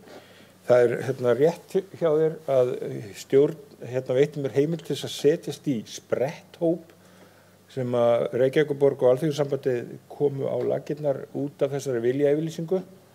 Þar set ég meira kannski fyrir hönd kannski Landssamtaka lífeyrissjóðanna vegna umræðu fjárfestingar umhverfi og við höfum látið gera þýðingu á reglum OECD hvernig standa skuli að innviðafjárfestingum.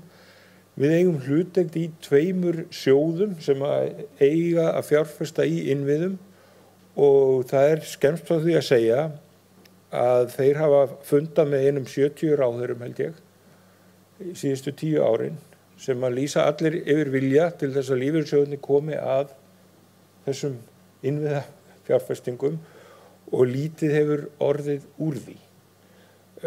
Formið, eins og formaðurinn sagði, ég held að það sé mikil sátt í samfélaginu að það verði sjóðir sem eru í armslengd frá mér af því að ég hef hvorki tíma en ég getu til þess að fjárfesta og velta fyrir mér einstaka innviða verkefnum og að þessi sjóðir séu líka í armslengd frá Kristjáni og öðrum þingmönnum svo að það verði alveg skýrt að þegar við förum í innviða verkefni að þá séu engir sérstakir pólitískir flokkadrættir í því hvað við gerum heldur að við bara berum niður það sem er skynsamlegt að fara og ég veit fullt af fólki sem getur metið það hvort það er skynsamlegt. Það var mjög skynsamlegt að fara í Hvalfjarðargöngin. Það fannst það ekkert mörgum á þeim tíma en það var nú samt gert. Okkur fannst ekkert skynsamlegt að lána í Vaðlaheiðina af því að okkur fannst að það hefði verið sett fram meira af pólitík heldur en fjárhagslegri arðsemi og okkur bara gæfa til að gera það ekki af því að arðsemin var ekki til staðar að mínu mati. Þetta verður örugglega ekki áfallalaust ef okkur kemst að komast á stað en ég get allavega sagt ykkur að fyrsti fundur mögulega aðkomu lífeyrissjóða að íbúðauppbyggingu lofar góðu en þá svo eftir að koma í ljós hvort það er pólitísku vilji til þess að fela okkur að byggja upp innviði og afhenda þá svo bara eftir 20 ár þegar þeir hafa borgað sér niður. Það fór fram hjá mjög mörgum þegar áhugamenn samgöngubót Hvalfjörð afhentu ríkinu heil göng sem að ég hugsa að endurstofn verði sé einhvers staðar í kringum 15 milljarðar í dag. Félagið bara Spölur greiddi bara allar sína skuldir og afhentu svo ríkinu innvið nánast í frábæru ástandi. Jú, kannski þurfti að laga einhverja sprinklera, ég veit það ekki. Á hverju í ósköpunum vilja stjórnvöld ekki fá afhent eftir 20 ár einhvern innvið á silfurfati eftir að einkaaðilar hafa bara rekið hann og komið honum frá sér eins og reglur gera ráð fyrir. Ég veit ekki á hverju, en ég vona að okkur miði einhvað í þessari þrautargöngu. Svarar þetta spurningunni, Þorbjörn? Já. Nei, ég veit, ég segja að þetta gengur hægt. Formið þekkt. Við erum að fjárfesta í meira segja innviðum Mílu og samgöngu innviðum með erlendum sérhæfðum innviðasjóðum og við höfum allt fyrir framan okkur en það gengur mjög hægt að koma þessu áleiðis, því miður. Já, mér skilst að Georg Páll hafi beðið orðið næst. Míkrafót til hans. Eða viltu koma upp í pontu? Já.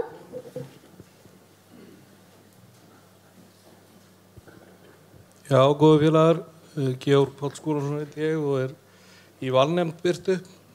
Langaði svona rann aðeins blóðið til skyldunar þegar að Þorbjörn sagði að stjórnarmönnum væri nú sjaldan að hrósa, þá held ég að hann hafi rétt fyrir sig þar og ég deila alveg með honum því að sameiningin hafi heppnast vel vegna þess að ég var í sameiningar lífeyrissjóðum mjög lengi og við horfðum lengi á milli þessara sjóða og hvað við gætum gert ef við værum saman og í raun og veru hefur það gengið mjög vel eftir. Það sem var í raun og veru stór ógn við stærðina á sjóðunum fyrir en ég ætla ekki að fara út í það í raun og veru í smáatriðum.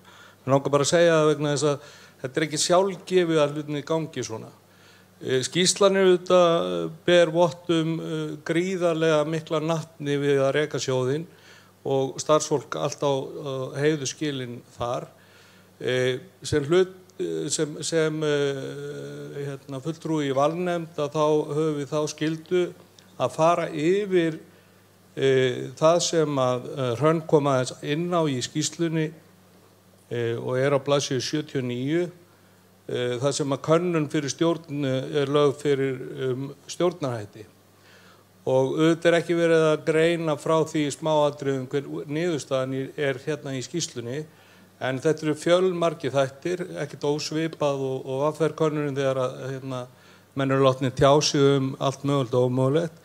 En þarna erum við með, eins og við þekkjum, stjórn samsetta úr launafólki og atvinnurekendum og okkur hættir til að halda því fram statt og stöðugt að þessir hópar séu svo ólíkir að geti helst ekki unnið saman.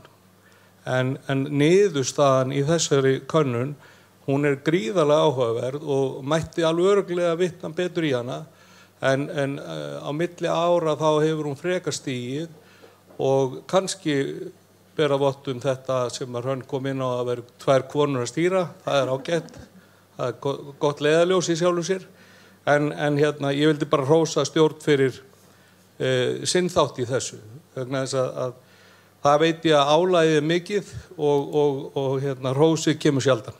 Takk fyrir.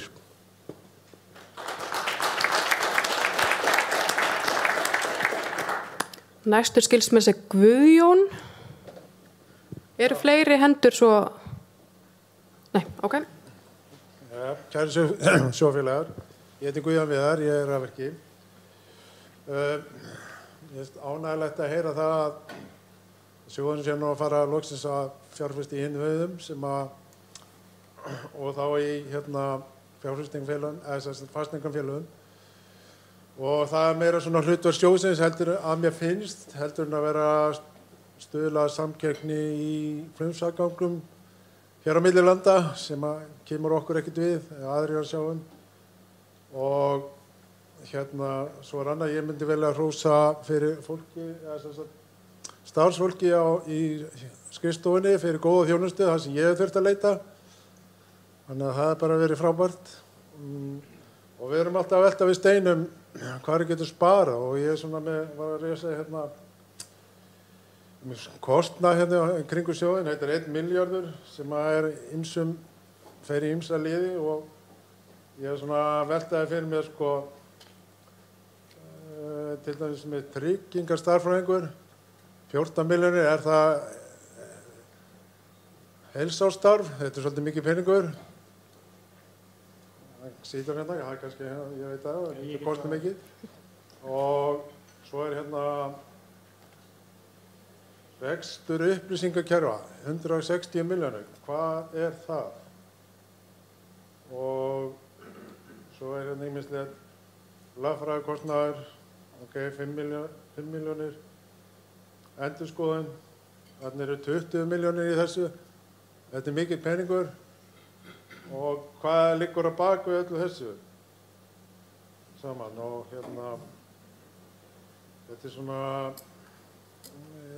þetta er það sem ég hjó eftir, sko. Ég ætla bara að nota tækifærið. Hérna, ég verður að segja áðan að hafa ekki nema 33 fulltrúar hérna af 180 mættir á þennan fund. Hver er ástæðan til þess? Fyrir því, er það spurning. Ég hjó eftir áðan að hérna, það var hérna þið voru að sýna könnun. Ég man ekki alveg hvað fyrstilegur var. Það var ekki nema 40% sem var í því, ef við getum flettið upp aftur. Hérna, þetta byrjaði fyrst. Ég byrjaði því og var ekki að sýna könnun. Þið er á leiðinni? Já, þetta fær svolítið langt. Á hverju þetta er svona lágt, þessi liður. Já, sérhæfing. Er ég eitthvað stöðar á? Sérstæðan. Já. Já. Það er ekki svarað þessu. Já, ég finn þetta ekkert. Já, ok. Þannig, ok. Hversu einstakt eða venjulegt finnst þér þegar birta lífeyrissjóð að vera borið saman með fyrirtæki á sama markað? Ég veit ekki, þetta er svolítið lágt, eða hvað finnst ykkur? Þetta er svona, ég hjó eftir þessu, annar verðist vera allt í bara í góðu lagi. Ég held ég hef tekið þátt í þessu könnun, ég man ekki hvernig ég svaraði. Herðu, ég læt þetta gott í bíli, það er nóg eftir. Ég þarf ekki að mæta vinnu fyrir klukkan 7:30 fyrir málið, þannig að þetta er alltaf lagi. Þið er alltaf að lengi í þessu hérna. Ég ætla ekki bara að taka svar núna bara. Já.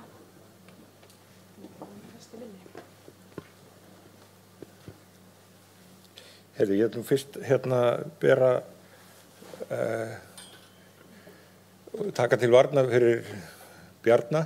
Þannig atvikaðist þetta að við fengum danskan tryggingastarfræðing til þess að kanna hvort að Bjarni var að reikna rétt. Og það er og var skynsamlegt vegna þess að Bjarni er hérna, í félagskap sem 8 tryggingastarfræðingar mynda og heitir Félag íslenska tryggingastarfræðinga og það kom fram í nefndarstarfi og hjá stjórn að við ættum og við gætum verið í einhvers slags áhættu þegar svona fáir meta sjóðinn og tryggingastarfræðingar í Danmörku eru á hærri taxta heldur en gengur og gerist. Það tók þá lengri tíma að skilja það sem að Bjarni þekkir eins og lóðan á sér. En niðurstaðan var skýr. Þeir komast að sömu niðurstöðu á Bjarni að tryggingastarfræðin er rétt. Þetta hyggistu ekki gera árlega. En það er auðvitað kannski bara ósangjart að í skýringum hafi ekki staðið aðrir tryggingastarfræðingar. Af því að Bjarni var ekki hérna, svona frekur til fjársins í fyrra. Og það sama má eiginlega segja það sem á að veita ykkur tilfinningu fyrir því að allt sé rétt. Að við erum auðvitað að borga innri endurskoðanda og ytri endurskoðanda samkvæmt taxta fyrir að skoða og kanna að allt sé í lagi og fjármálaeftirlitinu og allur þessi kostnaður auðvitað samandregið er töluverður. Svo gerist það einstaka sinnum að það er tekin kannski skarpari rýni á hlutina og þá kostar það aðeins. En þetta á auðvitað að veita ykkur þessa tilfinningu að þetta eru óháðir aðilar, að hlutirnir séu í lagi. Og það er kannski betra að kosta aðeins til við það heldur en að berjast við skert orðspor ef að allt er í hnút. Og ég held að það sé alveg hægt að spara. Við erum nú með endurskoðandan hérna, þannig að ég var alveg til að lækka pínulítið kostnaðinn, en þetta er samt ykkar ákvörðun. Því að við borgum samkvæmt taxta og við förum í útboð og það er ekkert sérstaklega gott fyrir mig eða okkur að vera að reyna að lækka endurskoðunarkostnaðinn, vegna þess að það getur verið misskilið á marga vegu. En við ræðum þetta engu síður. Og varðandi sérstöðuna í þessari könnun og ef að kann að vera með aðra skoðun en ég. En ég reyndi að segja hérna áðan að af því að lífeyrissjóðir eru í einhverjum skilningi með mjög takmarkað umboð. Að þeim er bara heimilt að taka við iðgjöldum ávaxta það og greiða lífeyri, að þá skorar mögulega bara í viðhorfi til einhvers svona sérstöðu. Lífeyrissjóðurinn tiltölulega lágt. Við höfum ekki markað okkur einhverja sérstöðu sem lífeyrissjóður og ég veit ekki hvort að við getum það, en við getum, ég held að við ættum að reyna það, en okkur töluverða skorður settar hvað við megum gera. En það einu svona skýringin sem ég man eftir og mér finnst svona tiltölulega rökrétt. Það sé ástæðan fyrir að fólk svona tengi ekki endilega. Ungt fólk oft ekki meðvitað í hvaða lífeyrissjóður greiðir. Og það okkar auðvitað bara að finna út úr því eins og Þorbjörn sagði, veita fyllri og betri upplýsingar og finna leiðir til að koma þeim til sem flestra.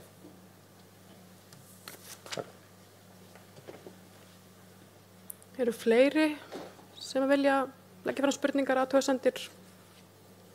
Ok, þá tökum við bara ársreikningin og berum hann fram til samþykkis og þeir sem eru samþykkir rétt upp hend með spjaldi.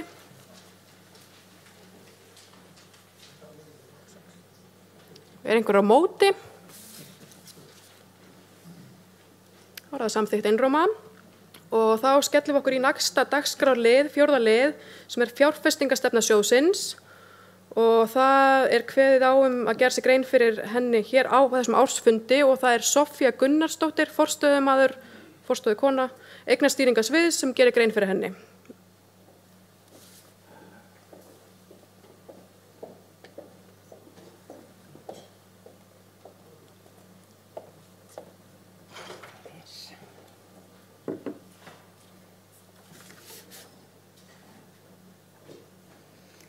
Góðan daginn, kæru sjóðfélagar og aðrir fundagestir, gaman að sjá okkur öll hérna samankomin í dag.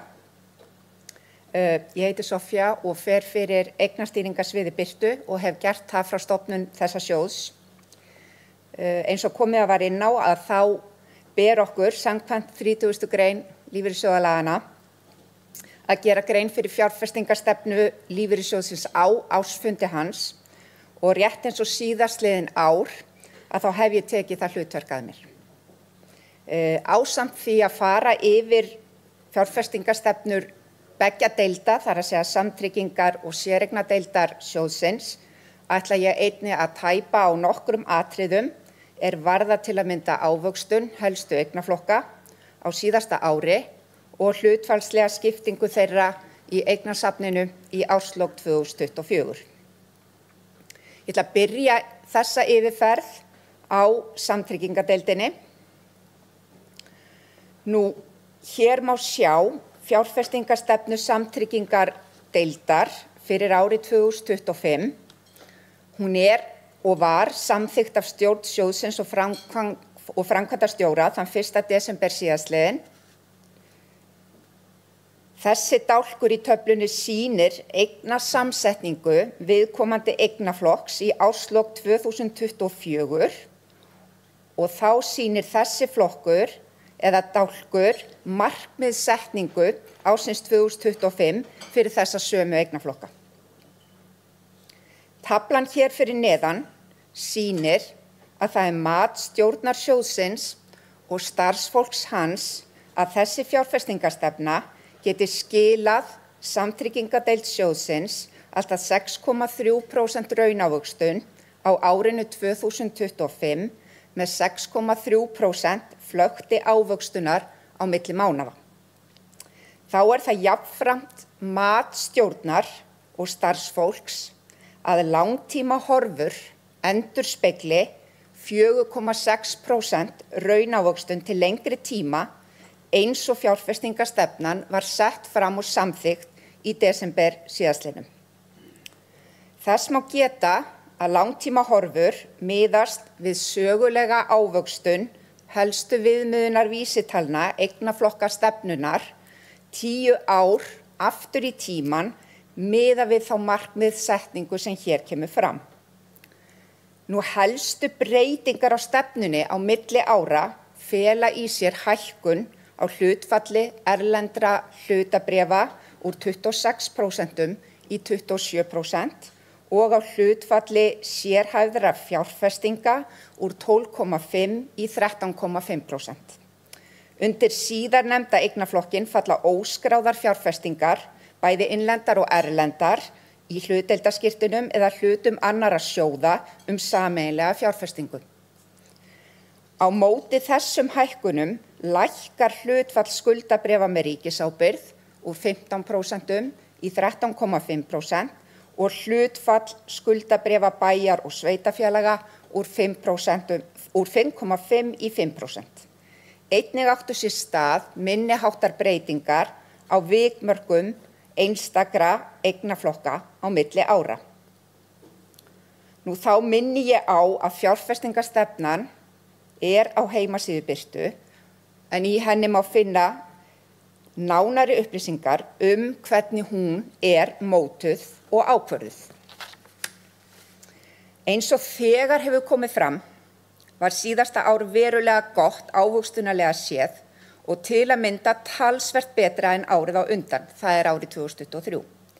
Hrein nafnávöxtun eignasafns samtryggingar skilaði 11,4% sem samsvarar 6,4% raunávöxtun. Hreinar fjárfestingatekjur deildarinnar voru 69,6 milljarðar króna en hrein eign í árslok 2024 nam 669 milljörðum. Þá meðaltal hreinnar raunávöxtunar síðastliðin 5 ár 3,1% en 4% síðastliðin 10 ár. Á þessari glæru má sjá hlutfallslega skiptingu helstu eignaflokka eignasafnsins sem og verðmæti þeirra í milljónum króna í árslok 2024 annars vegar og árslok 2023 hins vegar. Sérhæfðar fjárfestingar sá eignaflokkur sem stækkaði hvað mest á milli ára eða úr 12,3% í 13,1%. Þá stækkaði eignaflokkurinn fasteignaveðtryggð skuldabréf talsvert á milli ára eða tæpa 20 milljarða í fjárhæðum talið, sem samsvarar 1,3%. Ríkisskuldabréfin voru sá eignaflokkur þar sem dregið var hvað mest úr kaupum og lækkar þar að leiðandi vægi hans 1,6% á tímabilinu. Nú þá vekja athygli á að erlendar eignir hækkuðu tæpa 25 milljarða á milli árana þrátt fyrir litla sem enga nettó fjárfestingu í erlendum verðbréfum á síðasta ári. Þetta rímar við framlagsgreininguna sem þið sjáu hér á eftir, en langstærsti partur erlendra verðbréfa eigna sjóðsins í skráðum hlutabréfum sem gáfu afar góða ávöxtun á liðnu ári. Nú hér sjáum við svo nafn og raun ávöxtun helstu eignaflokka samtryggingadeildarinnar. Allir eignaflokkar skiluðu jákvæðri raunávöxtun á síðasta ári. Þá skiluðu erlend og innlend hlutabréf langsamlega bestu ávöxtuninni. Af skuldabréfunum skiluðu fasteignaveðtryggðu skuldabréfin bestu raunávöxtuninni eða 3,9%. Hérna sjáum við áðurnefnda framlagsgreiningu, en hér hún sýnir í rauninni hvert framlag hvers og eins eignaflokks til heildar ávöxtunar í samtryggingadeild Birtu, en tölurnar eru í milljónum króna. Eins og áður við komið fram voru hreinar fjárfestingatekjur 69.589 milljónir króna. Þessar tekjur voru bornar upp að miklu leyti af erlendum og innlendum hlutabréfum, en 65% af fjárfestingatekjunum koma frá þessum tveimur eignaflokkum. Nú þá erum við komin að séreignadeildinni sem samanstendur af hinni hefðbundnu og tilgreindu séreign. Sparnaðarleiðirnar sem sjóðfélögum býðst eru 3 talsins og liggur meginmunurinn á þeim í áhættustigi þeirra. Þess má geta að fjárfestingarstefnu þessara sparnaðarleiða haldið óbreyttum á milli ára nema annað sé sérstaklega tekið fram og þá kynnt sjóðfélögum. Nú hér sjáum við fjárfestingarstefnu innlánsleiðarinnar fyrir árið 2025 en stefnan samanstendur einungis af eignaflokknum innlán. Taflan hér fyrir neðan sýnir að það mat stjórnarsjóðsins og starfsfólks hans að þessi eignaflokkur geti skilað innlánsleiðinni 3,5% í raunávöxtun á árinu 2025 með 0,1% flökti ávöxtunar á milli mánaða. Innlánsleiðin stóð í 6,1 milljarði króna í árslok 2024 og voru hreinar fjárfestingatekjur hennar 343,2 milljónir króna á síðasta ári sem samsvarar 1% raunávöxtun. Hér sjáum við fjárfestingarstefnu skuldabréfaleiðarinnar, eignasamsetninguna í árslok og markmiðsetninguna fyrir árið 2025. Taflan hér fyrir neðan sýnir að það mat stjórnarsjóðsins og starfsfólks hans að þessi fjárfestingarstefna geti skilað leiðinni 3,1% raunávöxtun á þessu ári með 3,7% flökti ávöxtunar á milli mánaða. Skuldabréfaleiðin stóð í 9,7 milljörðum króna í árslok 2024 og voru hreinar fjárfestingatekjur hennar 763,6 milljónir króna á síðasta ári sem samsvaraði 3,22% í raunávöxtun. Nú að lokum sjáum við hérna fjárfestingarstefnu blönduðu leiðarinnar, eignasamsetninguna í árslok og markmiðsetningu fyrir árið 2025. Taflan hér fyrir neðan sýnir einnig mat stjórnarsjóðsins og starfsfólks að þessi fjárfestingarstefna geti skila blönduðu leiðinni 6,2% í raunávöxtun á þessu ári með 5,9% flökti ávöxtunar á milli mánaða. Blandaða leiðin stóð í 11,1 milljarði króna í árslok 2024 og voru hreinar fjárfestingatekjur hennar 1,2 milljarðar en á síðasta ári sem samsvaraði 7,14% raunávöxtun. Nú myndin á þessari glæru sýnir nafn og raunávöxtun á árinu 2024 fyrir hverja sparnaðarleið fyrir sig, þar að segja innlánsleið, skuldabréfaleið og blönduðu leið. Þá vek ég sérstaklega athygli á 5 og 10 ára raunvaxta meðaltali þessara sömu sparnaðarleiða en í tilviki innlánsleiðarinnar 5 ára meðaltalið 0,21% og það 10 ára 1,02%. Þetta raunávöxtun. Í skuldabréfaleiðinni 5 ára meðaltalið mínus 0,34% og það 10 ára 2,28%. Og í blönduðu leiðinni 5 ára meðaltalið 2,31% og það 10 ára 4,06%. Nú ég hef vakið sérstaklega athygli á sambærilegri glæru á síðustu 2 ársfundum sjóðsins. 5 ára meðaltals ávöxtun tilgreindrar séreignar miðast við hvaða sparnaðarleið varð fyrir valinu hjá sjóðfélögum í ársbyrjun 2022. En fyrir þann tíma hafði eingöngu ein sparnaðarleið verið í boði. Meðaltal ávöxtunar árana 2020 til 2021 var þar af leiðandi sú sama óháð sparnaðarleið. 5 ára meðaltal hreinnar raunávöxtunar 2,1% hjá þeim sem völdu innlánsleiðina, 1,4% hjá þeim sem völdu skuldabréfaleiðina og 0,6% hjá þeim sem völdu að vera áfram í blönduðu leiðinni.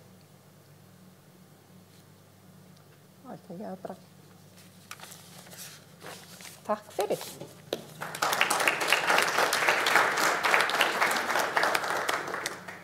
Þá orðið laust. Einhver sem vill taka til máls? Já, þarna. Viltu fá mikrofón? Það ekki?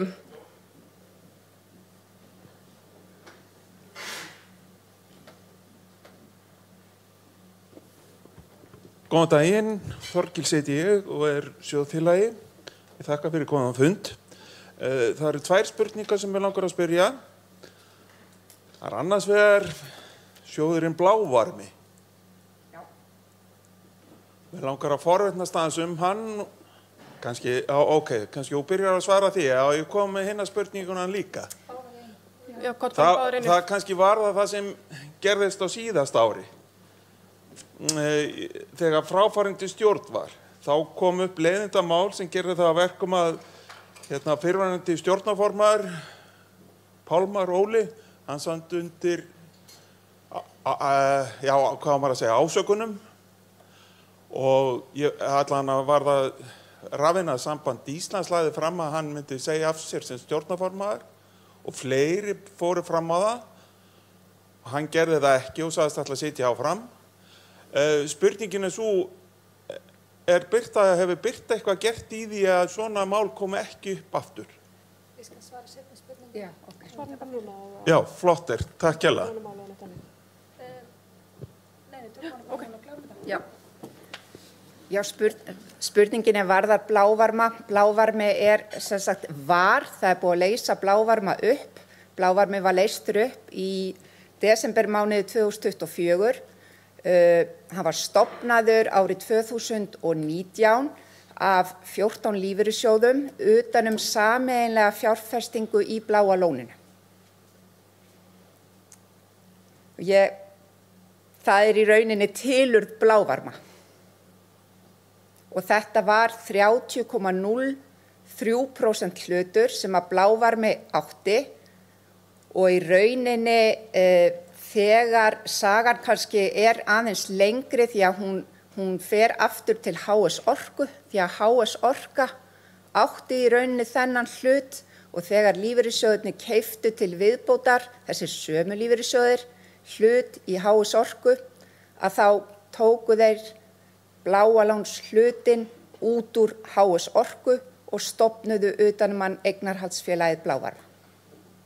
En eins og ég segi, þessi fjárfesting eða þessi félagsskapur sem Blávarmi var, sameiginlegi félagsskapur, hann var leystur upp og hluthöfum þess félagsskapar eða þess félags var afhent bréfin sín beint í Bláa lóninu. Þannig að nú á Birta eins og sést í ársreikningi í rauninni beinan eignarhlut í Bláa lóninu sem var áður inni í Blávarma. Svarar þetta? Já.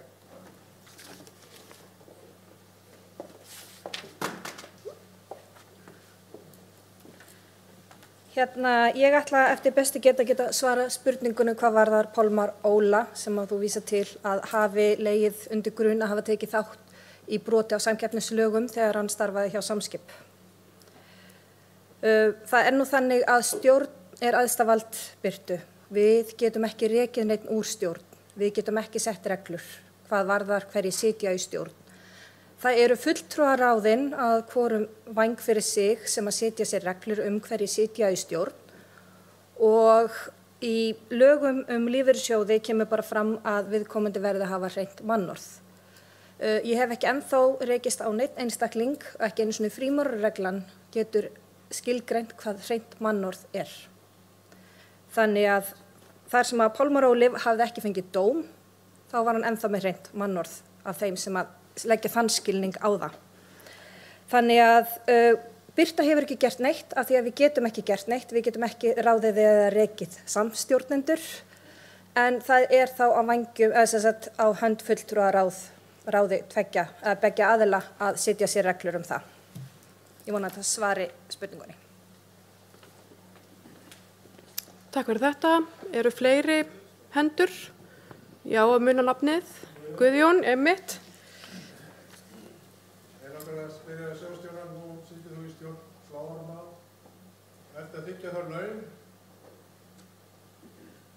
og á sama tíma þú ert í vinnu hjá lífeyrissjóðnum. Er það á vinnutíma eða er þetta fyrir þetta vinnu sem að stjórnarvinnu er? Það er rétt. Ég hef Blávarmi eins og ég nefndi bara réttilega áðan hefur verið leystur upp en frá því að Blávarmi var stofnaður árið 2019 og þangað til hann var leystur upp í desember 2024 þá hef ég setið ásamt öðrum starfsmönnum lífeyrissjóða í stjórn Blávarma sem að eins og ég sagði áður eignarhaldsfélagið utan Bláalónshlutin.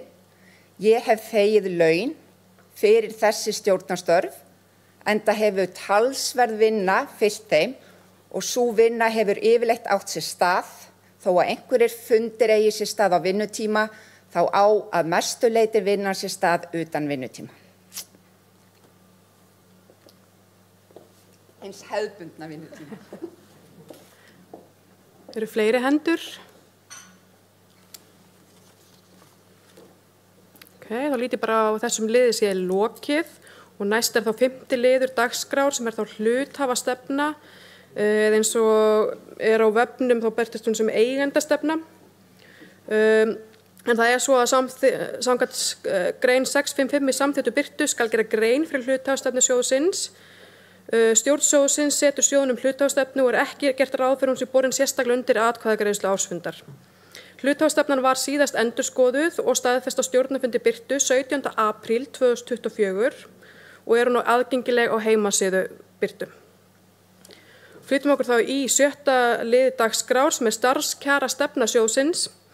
En samkvæmt grein 5.9 í samþykktum birtu skal stjórn setja sjóðnum starfskjarastefnu varðandi starfskjör stjórnanda sem lögð skal fram til samþykktar á ársfundi og birti ársskýrslu og vef sjóðsins. Starfskjarastefnan var afgreidd óbreytt á milli ára á fundi stjórnar þann 20. mars síðastliðinn. Starfskjarastefnan aðgengileg á vef sjóðsins ásamt öðrum fundargögnum. Þó starfskjarastefnan sé óbreytt þá þarf að bera hann upp hér til atkvæðslu samkvæmt samþykktum og ber hérna hér upp þá til samþykktar eða ekki og þeir sem eru samþykkir starfskjarastefnunni mega rétt upp hendi með merki. Þeir sem eru á móti. Takk. Þá það 7. liður dagskrár sem eru laun stjórnarmanna og nefnda á vegum sjóðsins. En samkvæmt grein 6.6 í samþykktum fjallar sérstök nefnd laun stjórnarmanna og leggur fram tillögur að launum fyrir ársfund. Nefndin skipuð Jóhanni Rúnari Sigurðssyni og Kristjáni Þórði Snæbjarnarsyni af hálfu launamanna og Jóni Sigurðssyni og Báru Mjöll Ágústsdóttur af hálfu atvinnurekanda. Nefndin hefur tilkynnt stjórntillögur sínar og biðja hann Kristján Þórð að koma hér upp og gera grein fyrir tillögunum.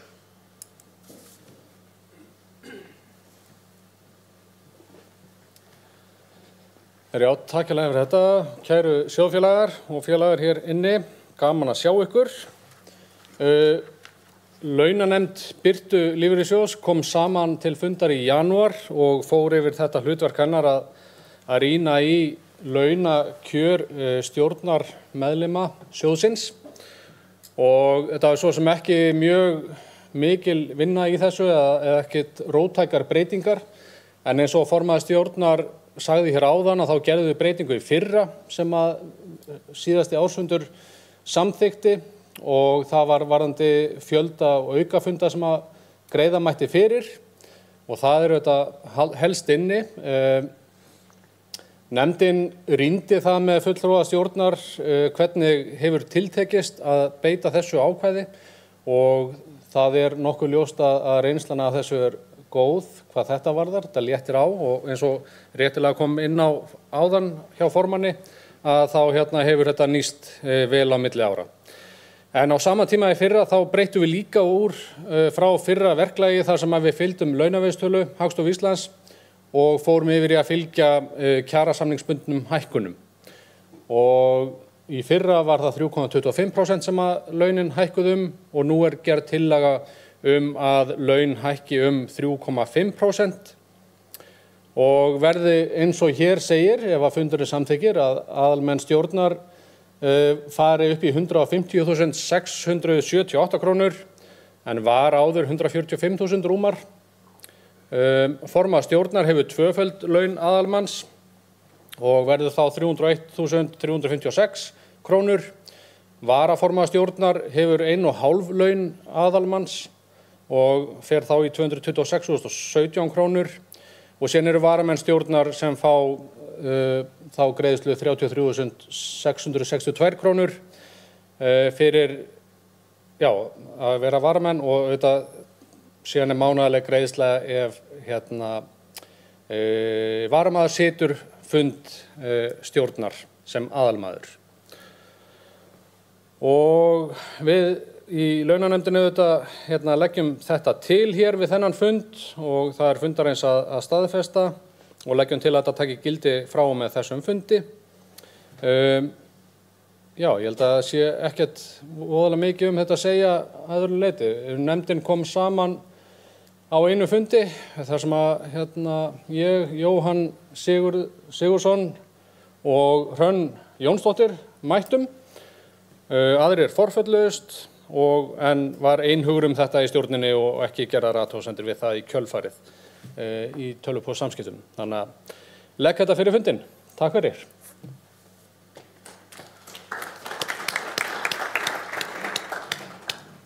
Þá orðið gefið laust eins og áður. Það mikil þögn í salnum. Þá þetta bara lagt fram í heildinni eins og þetta lítur þarna út og það borin undir atkvæðagreiðslu og biðið þá sem samþykkir henni eins og framborin af vinsældaskifamerki. Þeir sem á móti, ef einhverjir eru, þá þetta samþykkt með öllum atkvæðum. Og við færum okkur enn og aftur dagskrárlið og þá næsti liður stjórnarkjör, samkvæmt grein 5.1.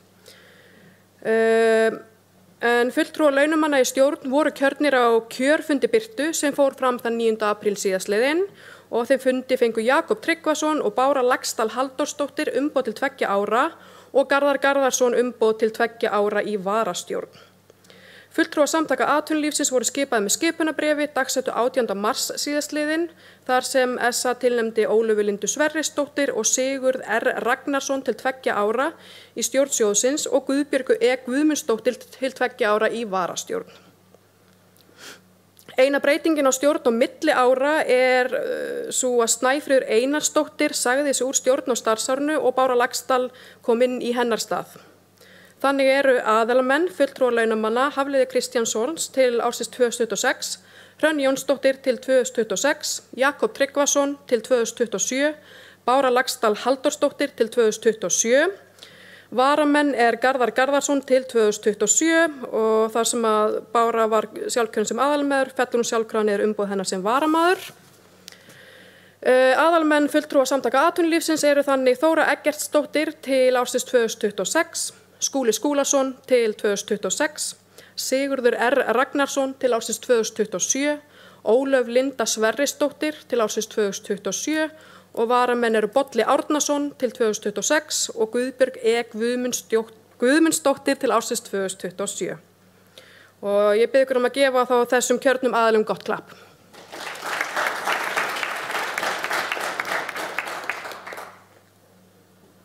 Og enn færum okkur dagskrárlið og það 9. liður sem það kjör endurskoðanda. Löggiltur endurskoðandi Birtu Jóhann Óskar Haraldsson hjá Deloitte sem var kosinn á ársfundi 2024. Stjórn leggur til að fenginu umsögn endurskoðunarnefndar að Jóhann Óskar, löggiltur endurskoðandi, verði kjörinn endurskoðandi Birtu. Byrju þá sem samþykkir að rétta upp merki. Ef einhver á móti, að rétta upp hendi eða merki. Samþykkt einróma. Svo það 10. liður dagskrár, það tilnefning fulltrúa í endurskoðunarnefnd en samkvæmt ársreikningalögum starfar endurskoðunarnefnd við sjóðinn og séu utanaðkomandi aðilar í nefndinni ber ársfundi samkvæmt breytingum á lögum ársreikninga sem tók í gildi 31. janúar í fyrra að tilnefna þá í nefndina. Stjórn sjóðsins leggur til að eftirtaldir utanaðkomandi verði tilnefndir í nefndina. Vilhjálmur Egilsson sem var upphaflega skipaður starfsára 23 til 24, Tómas Skov Jensen sem var upphaflega skipaður 2024 til 25. Að auki hefur Jakob Tryggvason gegnt formennsku í nefndinni og Ólöf Linda Sverrisdóttir, jafnframt úr stjórn, setið í nefndinni starfsárið 2024 til 25, en samkvæmt ársreikningalögum og starfsreglum endurskoðunarnefndar tilnefni stjórn einn fulltrúa í nefndinni innan mánaðar frá þessum ársfundi. orðið gefið laust ef einhvað og aftur bara handaupprétting. Það handaupprétting hjá Guðjóni.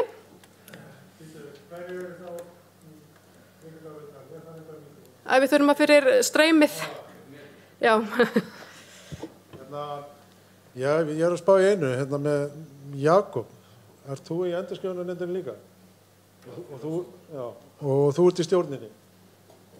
Já. Og þú ert formaður Rafiðnaðarsambandsins? Já. Og þú þykir laun fyrir þetta allt saman? Já. Ok, samhliða. Þannig að þú ert með laun frá Rafiðnaðarsambandinu, stjórnarmaður og endurskoðunarnefnd. Þú ert að gera þetta allt á sama tíma.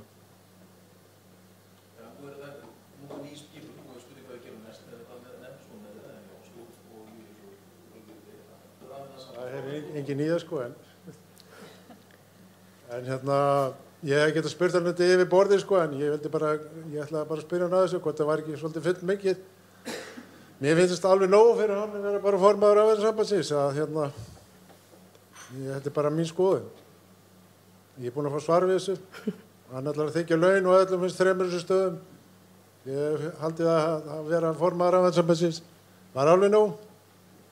Takk fyrir. Jakob hefur beðið svo orðið. Takk fyrir spurninguna. Jú, þetta bara alveg hálfrétt. Það alveg meira en nóg að vera formaður Rafiðnaðarsambandsins. Kristján getur líka alveg vitna til það. Þetta fullt starf og meira en það. Það alveg ráðið.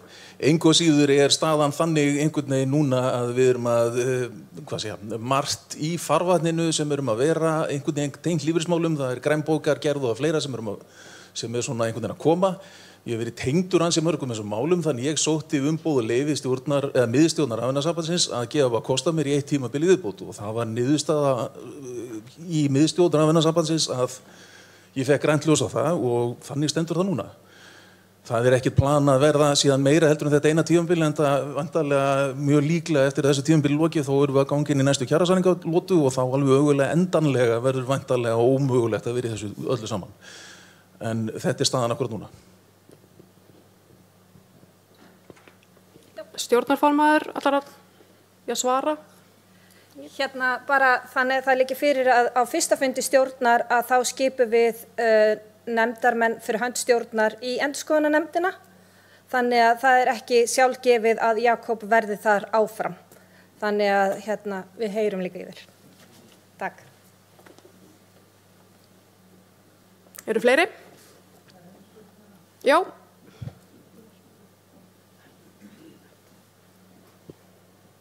Ég ætla að beina til Jakobs. Rafiðnaðarsamband þetta mjög fámennt félag?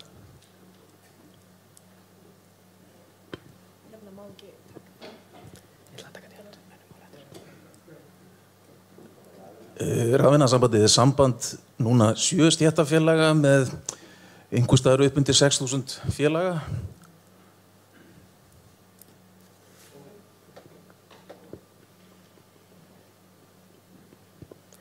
Þá umræðum lokið. Beðið ykkur svo líka að hugsa að það annar liður önnur mál hér á eftir sem að margt geti kannski fallið þar undir. Nei, ok. Tillagan því næst borin undir atkvæðagreiðslu og við biðjum ykkur að gefa merki ef þið eru samþykk. Einhver á móti? Svo ekki, þannig að þetta samþykkt einróma.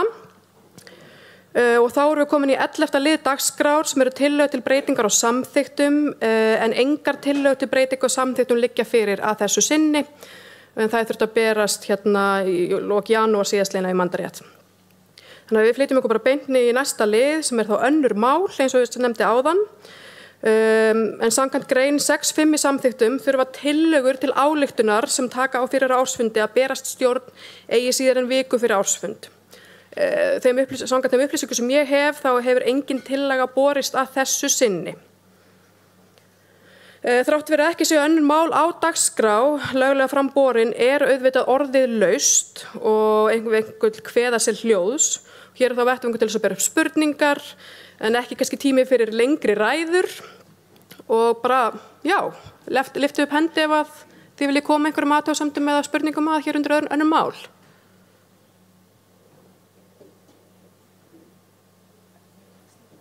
Jæja, það er Guðjón. Hafðu bara mikrofónin hjá þér. Já, ég skal bara hafa hjá mér. Þessi fundur bara einu svona ári, ég verð bara að nota hann. Er það ekki? Að gera. Já, manni líður stundum svona eins og maður er ofta að hugsa hvað maður er að gera hérna. En ok, þessi fundur einu svona ári og var rétt að nota bara það að maður getur stjáð sig og spurt og spekulera. Þetta er nú sjóðun minn og þarna er verið að handla mína peninga sko og mér er ekki alveg sama hvernig það er gert. Og ef ég get eitthvað tjáðið mig það, þá ger ég það bara og ég hef ekkert verið feimið við það. Þannig að en það voru, sko, Ólafur, þú svaraði ekki áðan held ég var að spyrja rekstur upplýsingakerfa, svaraði því? Já, ég svaraði ekki. Ok, ég hef verið að hugsa eitthvað annað. Það var annað, ég spurði einu sinni það var starfslokasamningur hjá sjóðstjóra sem var sagt upp. Mér fannst svolítið loðið svör hjá þeir hvað hún hefði fengið og hvað mikið og þú vitnar í persónuvernd. Ég hefði talið það að það væri engin persónuvernd í málum sjóðsins, í hvað peningarnir fara. Og ert þú með svona starfslokasamning eða fleiri? Hvernig virkar þetta eiginlega? Það er sko almennu markað er bara 3 mánaða uppsagnarfrestur, þú færð bara borga það. Já, þú þarfst að sækja málið, ég þekki það persónulega, þá þetta að fara í mál, ef þú ætlar að gera. En ég geti haldið áfram, en ég ætla að sleppa mikrofón núna. Takk fyrir. Ég var að leyfa Ólaf að svara, eða viltu svara?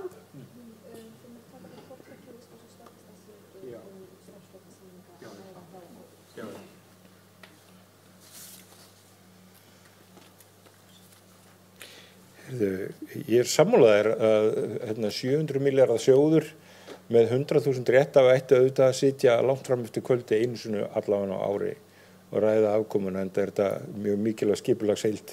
En ég hef líka skilning á því að sumir vilja bara fara heim.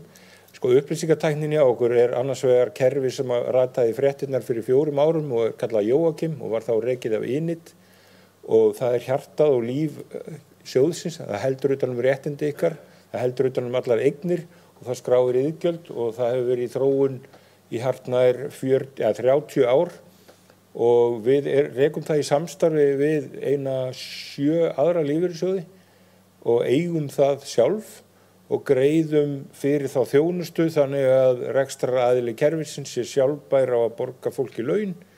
Þetta er sannarlega mikill tilkostnaður.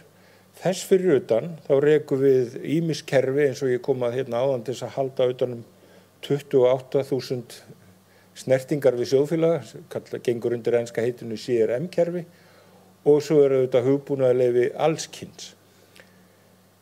Þetta er þrátt fyrir allt tiltölulega lágur kostnaður miðað við það sem ég sé í fjármálakerfinu og það er bara þannig að 28 stöðugildi til þess að sporna við einhverju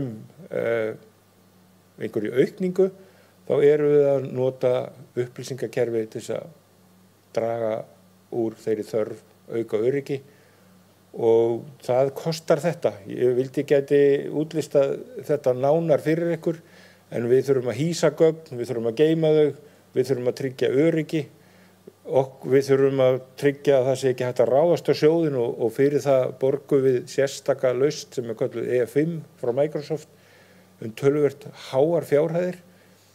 Þannig er þetta tilkomið. Nú varðandi hina spurninguna sem að mér þykir leitt að hafi á einhvern hátt verið loðin lykilstjórnendur semja laun og þegar að þeir hætta þá er ekki gerður starfsloka samningur en það er samið starfslok og þá sérstaklega ef að lykilstjórnendur búa yfir einhverjum upplýsingum sem þarf að tryggja að sjóðurinn geti haft og í tilfelli áhættustjóra en ekki sjóðstjóra eins og þú vísa til og ég hygg að þú sérst að vísa til þá var samið að fara að ráðningarsamningi.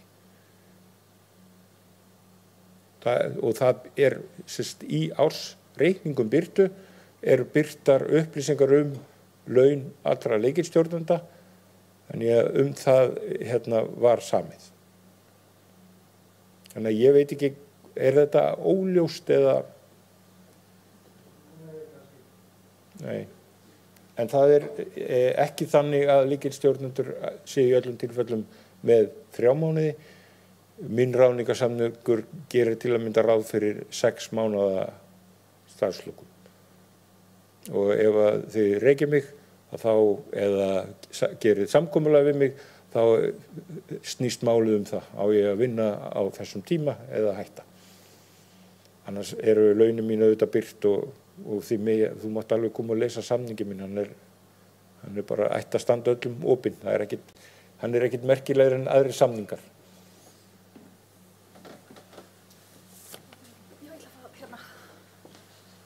Það bara að staðfesta það. Við höfum ekki gert, það liggja ekki fyrir neini starfslokasamningar eða slíkt eða einhver starfslokapakkar fyrir neinn einasta starfsmann sjóðsins. Við förum bara eftir þeim samningum sem við höfum gert við þá sem ýmist eru þá með 3 mánaða uppsagnarfrest eða 6 mánaða.